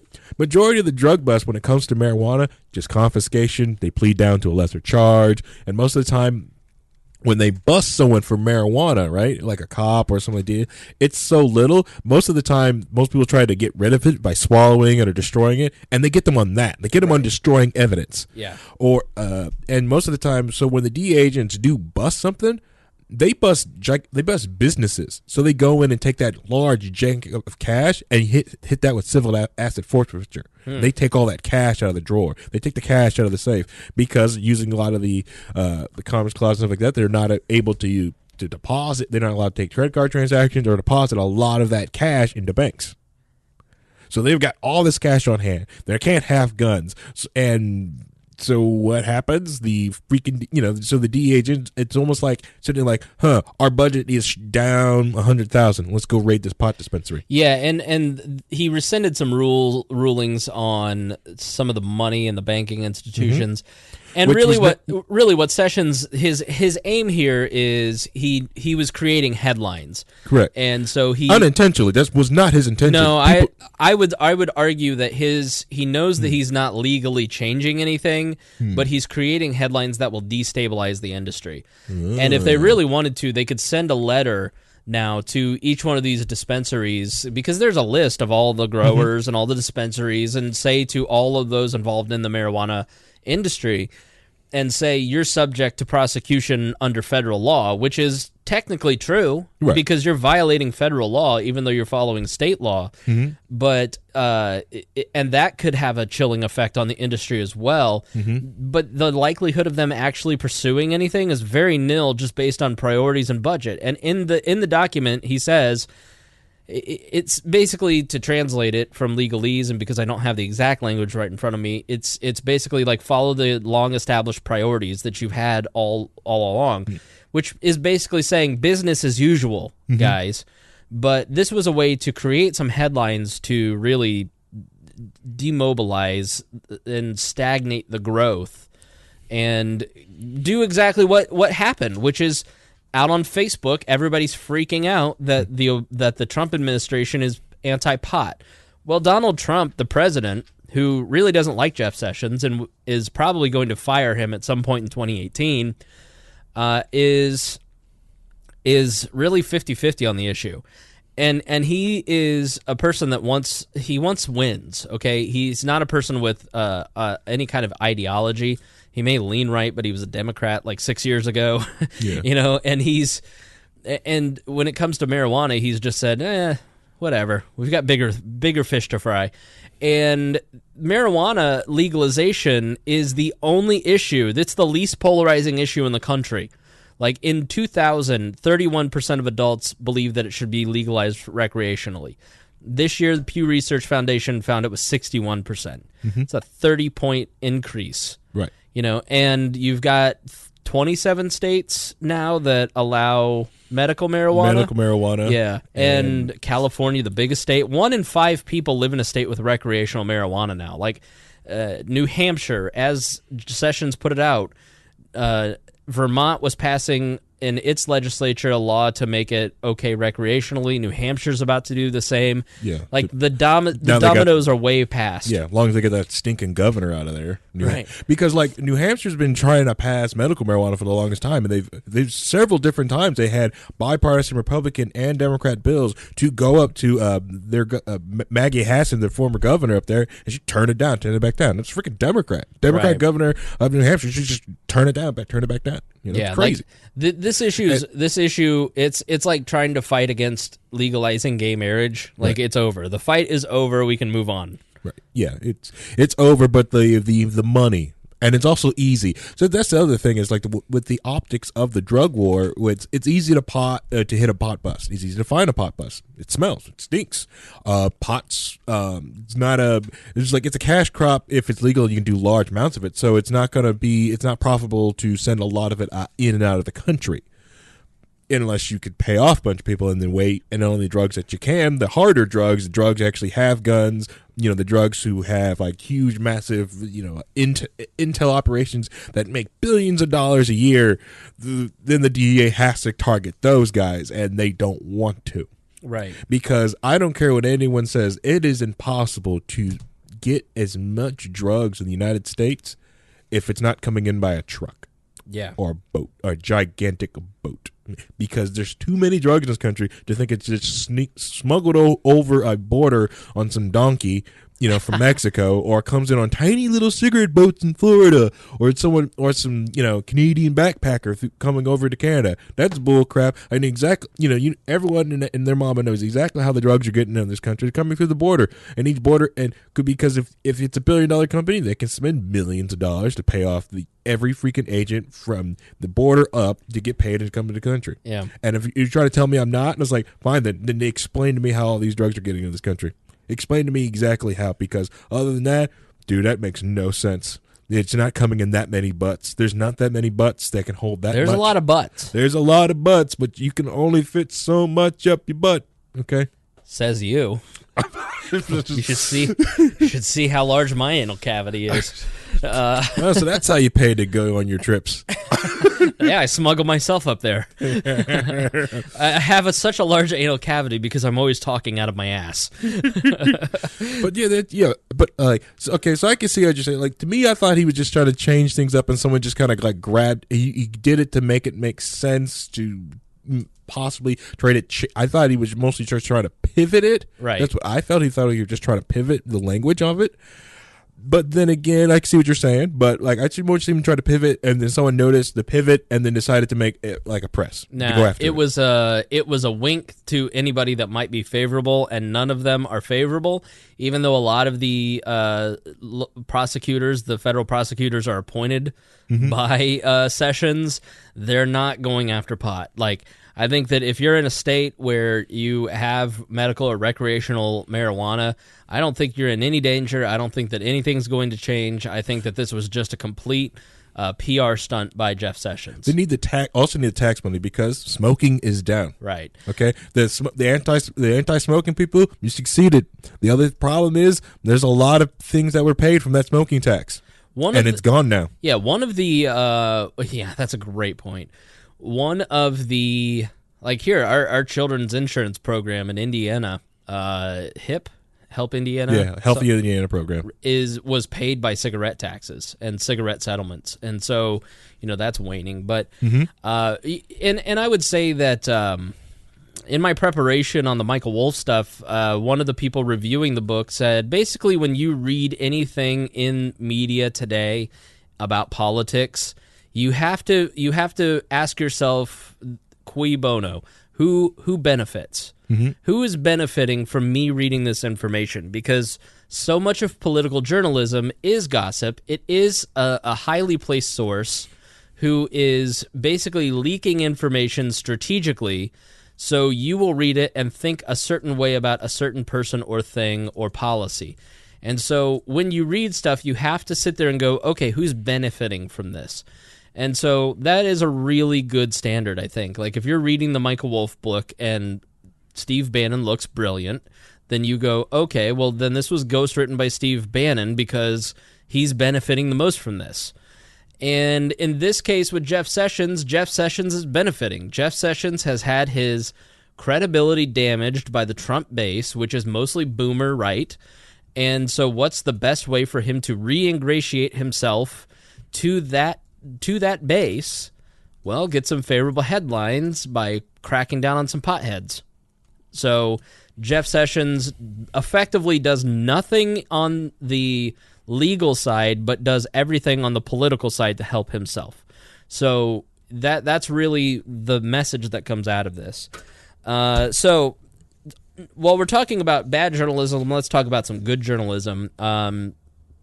James Risen, Risen, is a former New York Times reporter. Actually, his first reporting job was in Fort Wayne, Indiana. Shout out to our super-duper fan, Christy Avery. And James Risen went on to be the intelligence reporter for the New York Times. And he is now working for The Intercept, the Glenn Greenwald outfit. and has written what I can only say is a mini book on the Intercept website about his experience of being charged by the Bush and Obama administrations for not giving up his sources. So James Risen essentially had so much huge groundbreaking information in the early 2000s that wouldn't get printed. The PRISM program, the first phases of the PRISM program that Edward Snowden leaked, James Risen had written stories and submitted to his editors 10 years previous. In the mid-2000s, he was writing about how they were doing massive surveillance on Americans. And he would submit it to his editors, and the executive editor of the Times and his direct editor would not print it because the Bush administration, and he presumes Dick Cheney, were directly asking them not to. And he's even mentioned in Michael Hayden's book, who was NSA director, as someone who they just couldn't work with. He only cared about the public's right to know. And his direct editor, I wish I remembered his name, but Risen did a great podcast on the Intercept. It's called Intercepted with Jeremy Scahill.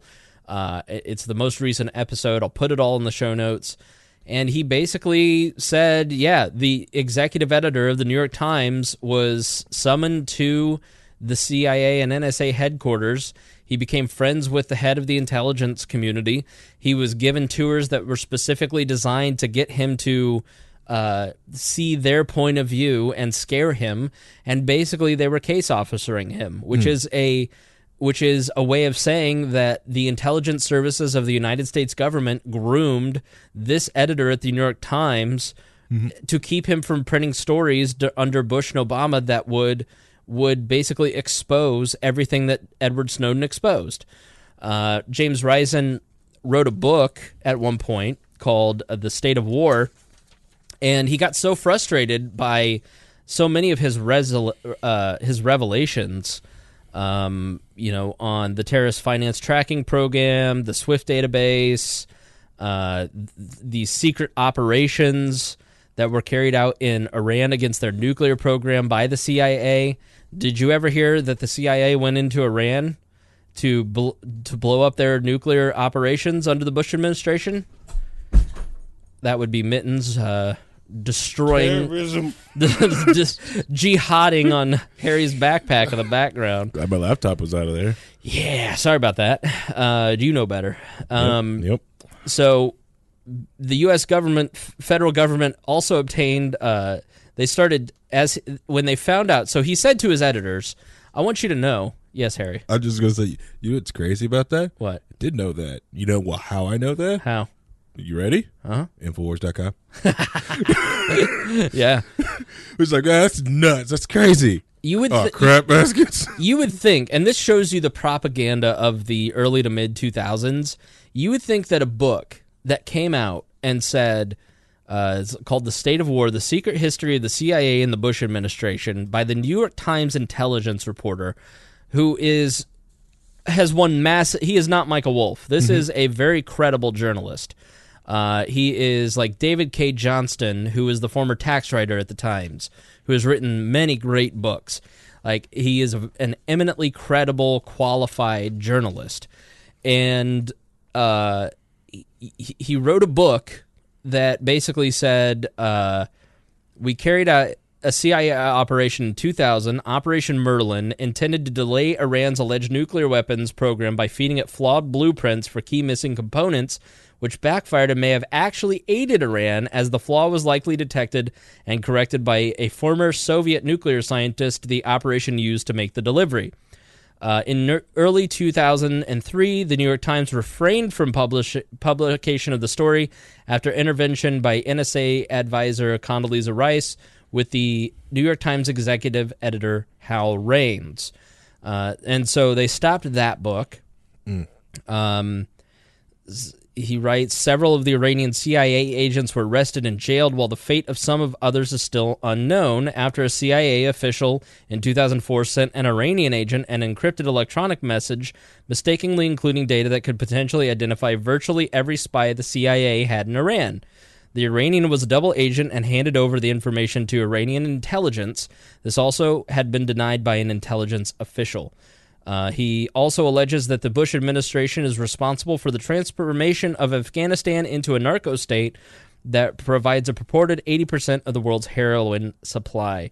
It also contains the NSA leak story. Basically, in retaliation, while he was researching the book, they found out Reisen's email and phone connections with CIA operations officer Jeffrey Alexander Sterling were monitored by the federal government. The U.S. federal government also obtained his credit and bank records. They issued a press release indicating the books contained serious errors in every chapter. And they released documents, however, in 2015 confirming many details on Operation Merlin. This is all from James Reisen's Wikipedia page.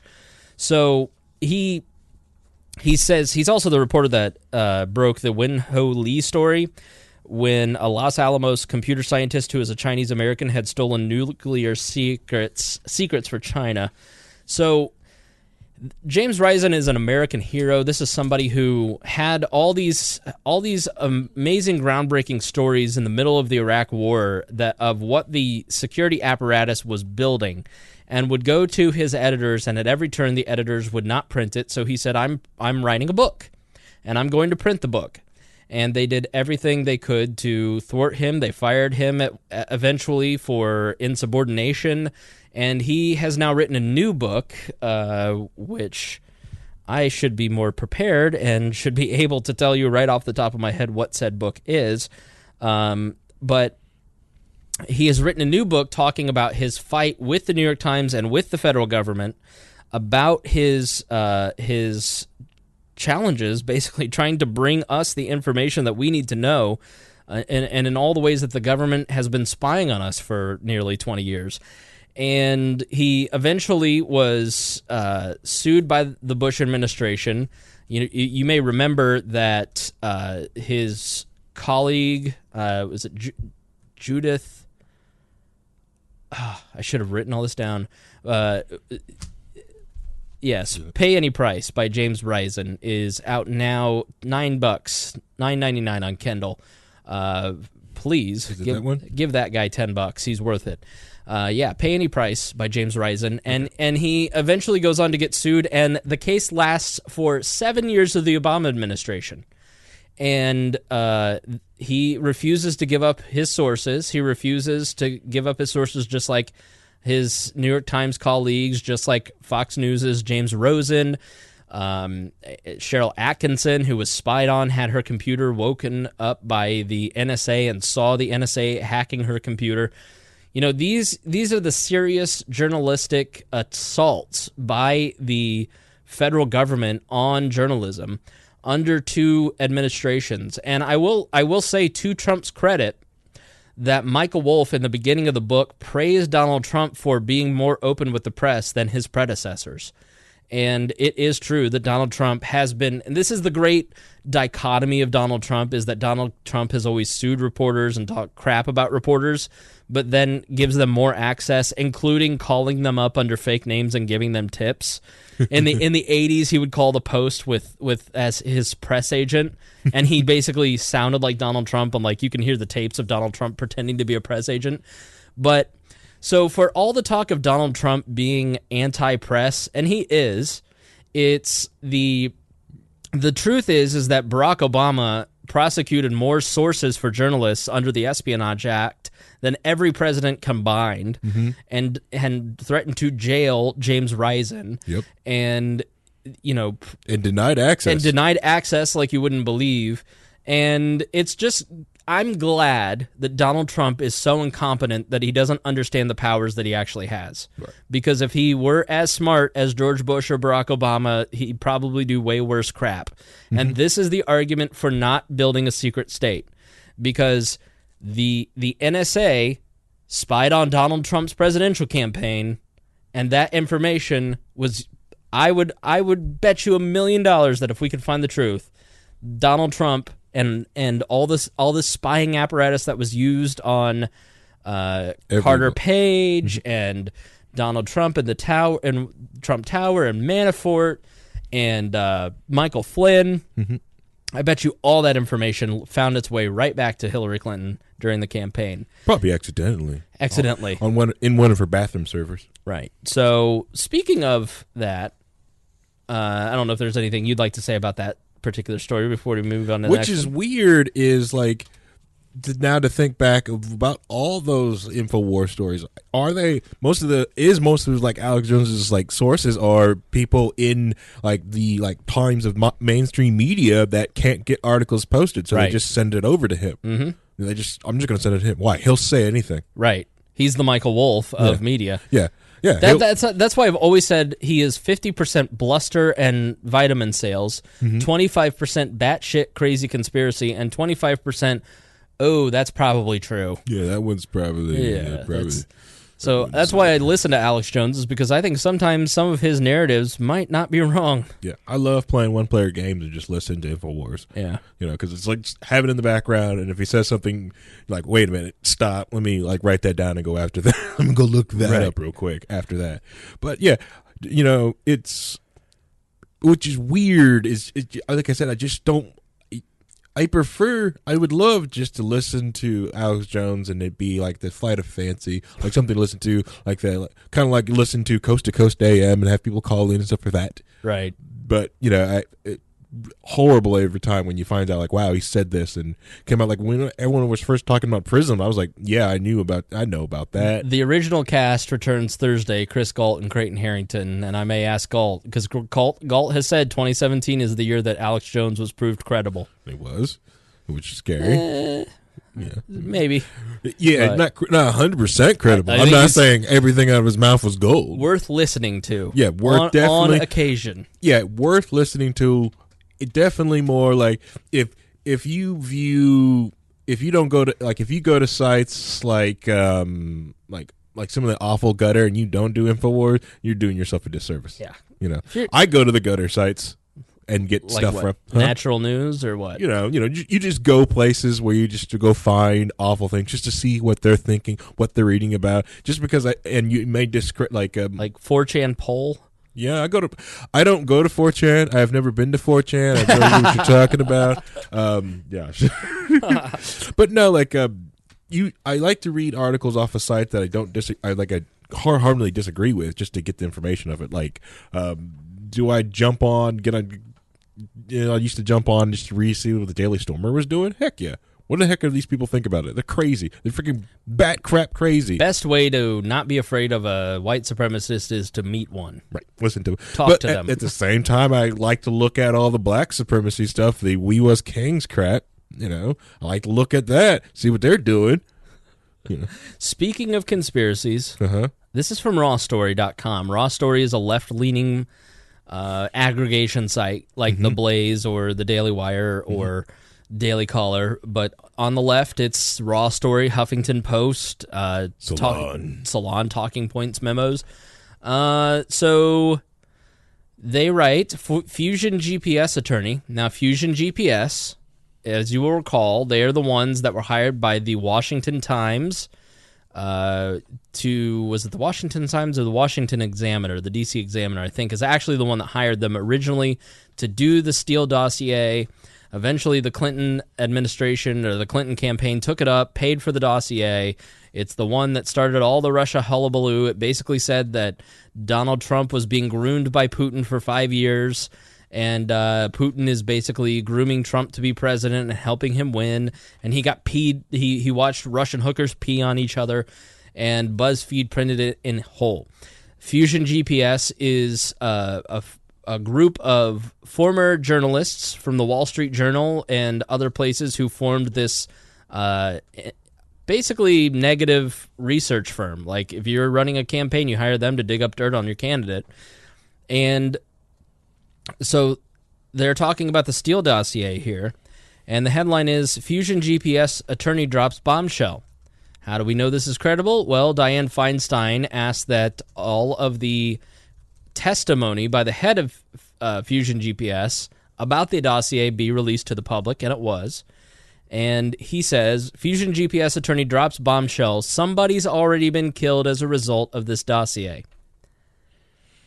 At least one person has been killed as a result of the Steele dossier, according to congressional testimony. Fusion GPS founder Glenn Simpson told the Senate Judiciary Committee in August that he could not describe what steps his firm and the dossier's author had taken to verify the credibility of their sources. The firm's attorney, Joshua Levy, explained to lawmakers why Simpson was reluctant to reveal much about their sources or methods. It's a voluntary interview, and in addition to that, he wants to be very careful to protect his sources, Levy told the panel. Somebody's already been killed as a result of the publication of this dossier, and no harm should come to anybody related to this honest work. So, political espionage. Let's put this into perspective. A person died, according to them, one of their sources died, giving information that could be used in negative campaigning against Donald Trump, against any of the Republicans. Who is that person, and what did they die from? Some on the internet are floating Seth Rich. Seems very plausible. I mean, he's kind of the obvious person because of all that we know about Seth Rich's death. But can't say that for sure. Obviously, they didn't, but there's a lot. But was a lot of weird heart attacks in 2016. That's just a chilling thought. That like every time you see one of those negative campaign ads on your TV, somebody died for that. Like that's fucked up. Yeah. So, all right. So next time, this is why I always say every tweet, every Facebook post, every comment that comes out of your mouth is an extension of your moral values. And if you're going to share stuff on Facebook, there's real life consequences to what you're sharing. And are you contributing to the political discourse in a public way and in a way that upholds your personal values and beliefs? I fall short of it all the time, but that's the standard that I'm trying to meet. Trying to put positive out into the world. Yep. Things that don't get people killed. Final story for tonight.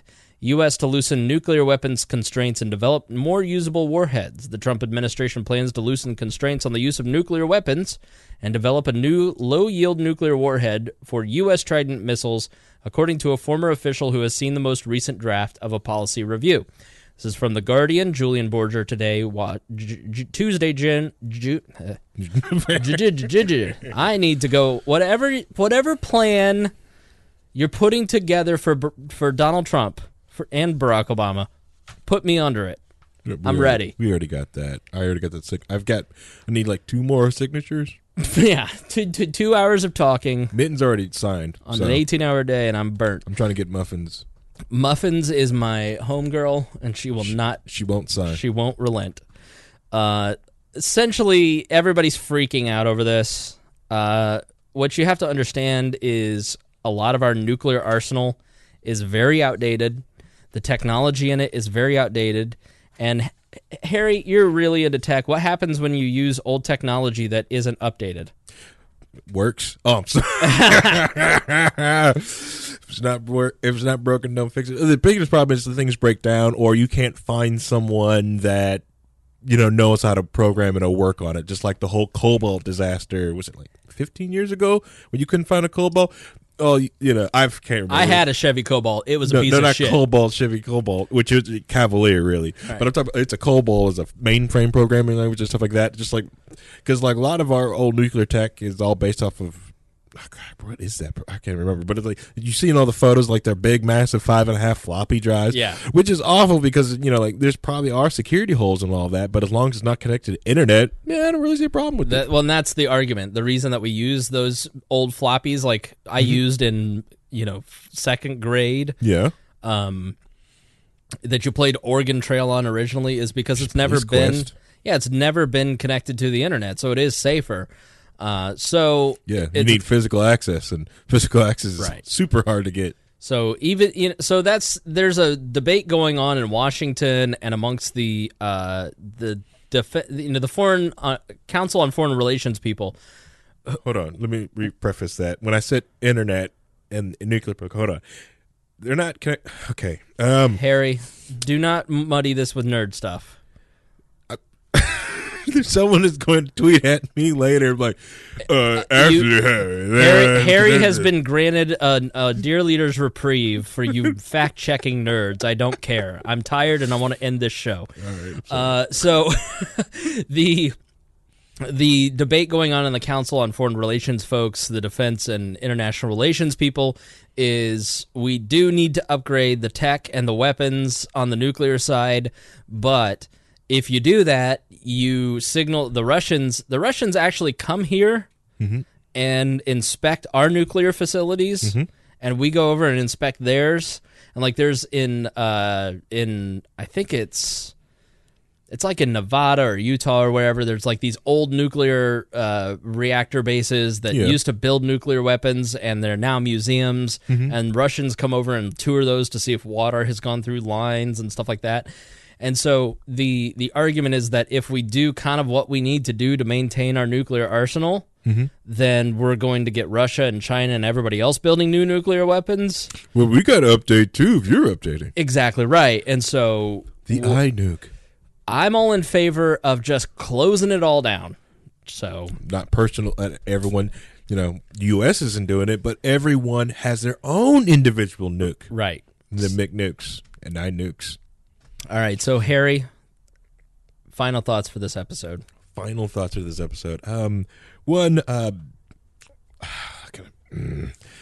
it comes down to it, when you're looking, the only thing that ever gave me peace of listening to anything that Trump said is take him figuratively, not literally. It's sometimes it's easier. He's a showman. He's doing a reality show. Right? Yeah, it's a show. Just show. And enjoy the show. Enjoy it. Like, it's going to be a great show, especially if Oprah really does toss her hat in the ring. This is a show now. You might as well enjoy the show. And if Oprah does toss her hat in the ring, libertarians bring the show. Get McAfee up there. It's going to be great. Let the show begin. The other thing I always want to do is when it comes to all right, so the nuclear program, the internet thing. Okay, sorry, that is like. Okay, I'll drop it. I'll talk about it tomorrow on Twitch. You guys can see me on intranet versus internet. Well, we know. Well, yeah. No. Well, anyways, I'll talk about it tomorrow on Twitch. Bring it up, and I'll talk about it. I'll be on Twitch. It's twitch.tv/We Are Libertarians, or in the R, shorten it to the letter R, because James Neese has lost the account login that we had for our Libertarians, actually spelled out. So I'll be on there about 7 or 8 o'clock, depending on how Gunther is on tomorrow. Which I'm glad to help you guys see you guys on there. Best recommendation, if you are an Amazon Prime member and you want to come over there, you go ahead and log in and link your Amazon Prime account to your Twitch account, because if you don't, they'll pop ads up at you in the middle of the show. So I'll be sitting there talking, you really interested, and then you'll get hit with an ad. That's annoying. Which is annoying. But you don't get that if you're an Amazon Prime member. So I have been using a couple things that I think are really cool that I'm sure everybody else uses, but I'm just getting caught up on it. First is Goodreads. I went through and you can use this app called Goodreads, one word, and it's basically, I think Amazon probably owns it. And you can go in and you can scan all your books. You can add all the books you purchased on Amazon or on your Kindle. You can show people what you're reading. You can review books. You can show what you've read. I've gone in and scanned in all my books. I'm almost done scanning in all my books. Good chance to clean the shelves and get the dust and dirt off the books. You mean duplicates? No. And yeah, I threw away some books. I didn't throw them away. I threw away some books because they were. You went to a book burning? Huh? They were trashy romance novels that Jeremiah gave me. And I was like, I'm never going to read Blaxploitation 3. Did you watch my movie? I've never seen your porno, Harry. Mandingo 2, son of Mandingo. So, and in doing that, I created the top 100 books that have been mentioned on this show, and you can find that in the blog roll links at wearelibertarians.com. So if you want a list of 100 books that we've mentioned, I think my reading list of all my different books, you can peruse my books. There's a lot of non-Thomas Sowell books on that list. I don't think There's not a Thomas Sowell book on there. There isn't. But I think you can actually go and vote on books. Okay. So you can probably add on there. The other is Ancestry. I got on Ancestry today, Ancestry.com. Started putting together my family tree. It's really cool. It's a really cool service. So if you're like me, you've wanted to do Ancestry.com forever, and you've just been like, I don't know. It's super easy to like track everybody down. And, I can see who was born in Germany. All my family, every single branch started in Germany, except for one part of my grandfather's family that started in England. I'm almost back 6 generations just on the app and, just playing around with it. It's pretty fun. So recommend that. A couple housekeeping things. If you've got an Amazon or an Alexa if you got an Amazon Echo or one of the Amazon devices or a Google Home, ask it to Alexa, play We Are Libertarians Radio. Alexa, stop. Also, top tip, make sure you use your assistant. Make sure you put the security codes in so it responds to like voices in the house too. That'd be great. Because I just triggered everyone's Alexa, tell me a dirty joke. So if you can play We Are Libertarians Radio through TuneIn Radio. If you got TuneIn on the mobile app, you can listen to We Are Libertarians Radio. It's basically a 24-hour day, 7-day a week stream where you can listen to all of the We Are Libertarians episodes. You can also get that on the front page of wearelibertarians.com. And want to thank our Patreon subscribers, our top subscribers, $100 a month, our all-stars. Brandon Luke, Christy Avery, Craig DaCosta, Jason Doolittle. Jason's going to fly in. He's going to do the show. Christy just did an episode of Miranda's World. She's been on. I need to get with Craig DaCosta. He gets to sit on a show. I need to get Brandon Luke set up so he can come on the show as well. And our $25 a month folks, Todd Singer, Christopher Brokoff, Doug Stream, Dan Dunbar, Christian Emmons, Heidi Aldridge, Brandon Kester, Carly Ernst, Pete Jones, Joey Turner, Chad Oakage, Nick Economopoulos, Rick Irvine, Brantley Spicer, and Stone Aldridge. Woo! Let me say this. You think you don't have money to subscribe to We Are Libertarians to help make us the biggest independent media outlet of all time, bigger than Alex Jones, bigger than Democracy Now!, bigger than the Young Turks, bigger than the Daily Wire and Ben Shapiro. Let me tell you about Stone Aldridge. Stone Aldridge is 21. He lives in Georgia. He's just a wee lad. I feel about him as though he's my son. I have taken him under my wing. I'm teaching him about women and life. We're working on videos. He's doing some video work. To get a subscription, he actually went out and bought one of those reloadable cards for $10 a month so he could join Dear Leaders Court and watch the live stream of the shows every Tuesday and Thursday night. But then he was like, you know what? I can do more. He got a second job so he could be a $25 a month subscriber on Patreon so he could get the autographed posters. And he's such a good kid. He is doing his $25 is like $1,000 to you and me, Harry, because he's just a mensch. He looks like a little Ben Shapiro, doesn't he? Yeah, he does. He's just a nice boy, and I want to say thank you to Stone because I really appreciate that. You're a very good guy. And it was great meeting Brantley Spicer this past weekend as well at the Libertarian Party meeting. Super nice. We just have like the nicest listeners. We have the best listeners. They're great listeners. And I just really enjoy when people donate and contribute, then we build a relationship with them, and it's really a lot of fun. and help build the community. Absolutely. And to that end, I noticed that not a lot of you listened to the horse race episode this past Thursday, but it's a very special episode that I want you to try out. We had a couple people join the Horse Race Club. I was able to schedule some advertising for the Horse Race Club today on Facebook to promote that. I got a lot of great response about it. I'm looking for a couple of candidates because I do want to do another round. I've talked to the National Party to see if they'll send me some of their candidates. They're going to promote it. So, yeah, I'm really excited about the response about that. The listenership was down, so if you didn't listen to the horse race, go back and listen to it. I promise you'll like it. Okay. All right, so those are the show notes. Those are the program notes here. Probably do a vodcast of it, make them listen to it on Twitch. Yes, and listen to Harry tomorrow night, and you can listen to it on the Patreon RSS feed if you're an audio listener like me. Is it on my Google Play? And, oh, yeah, I messed up on the Google Play, guys. I put in the new RSS feed to the Google Play hub, so you can listen on Google Play, the Google Play store, and then I deleted it and left the old RSS in there. I'm very sorry. So someone messaged us today, and thank you. Joe Benavidez basically messaged me today and said, "Hey, dude, have you done an episode since 251?" I'm like, "Yeah."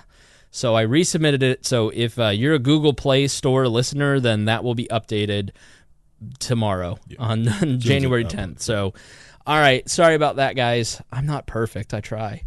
All right. We will see you on Thursday. Harry, we'll see you tomorrow. And until then, we say good be to each other. Wow. Gotta get that muffin signature. Bye. Thank you for listening to the We're Libertarians Network. Get our other shows at We'reLibertarians.com.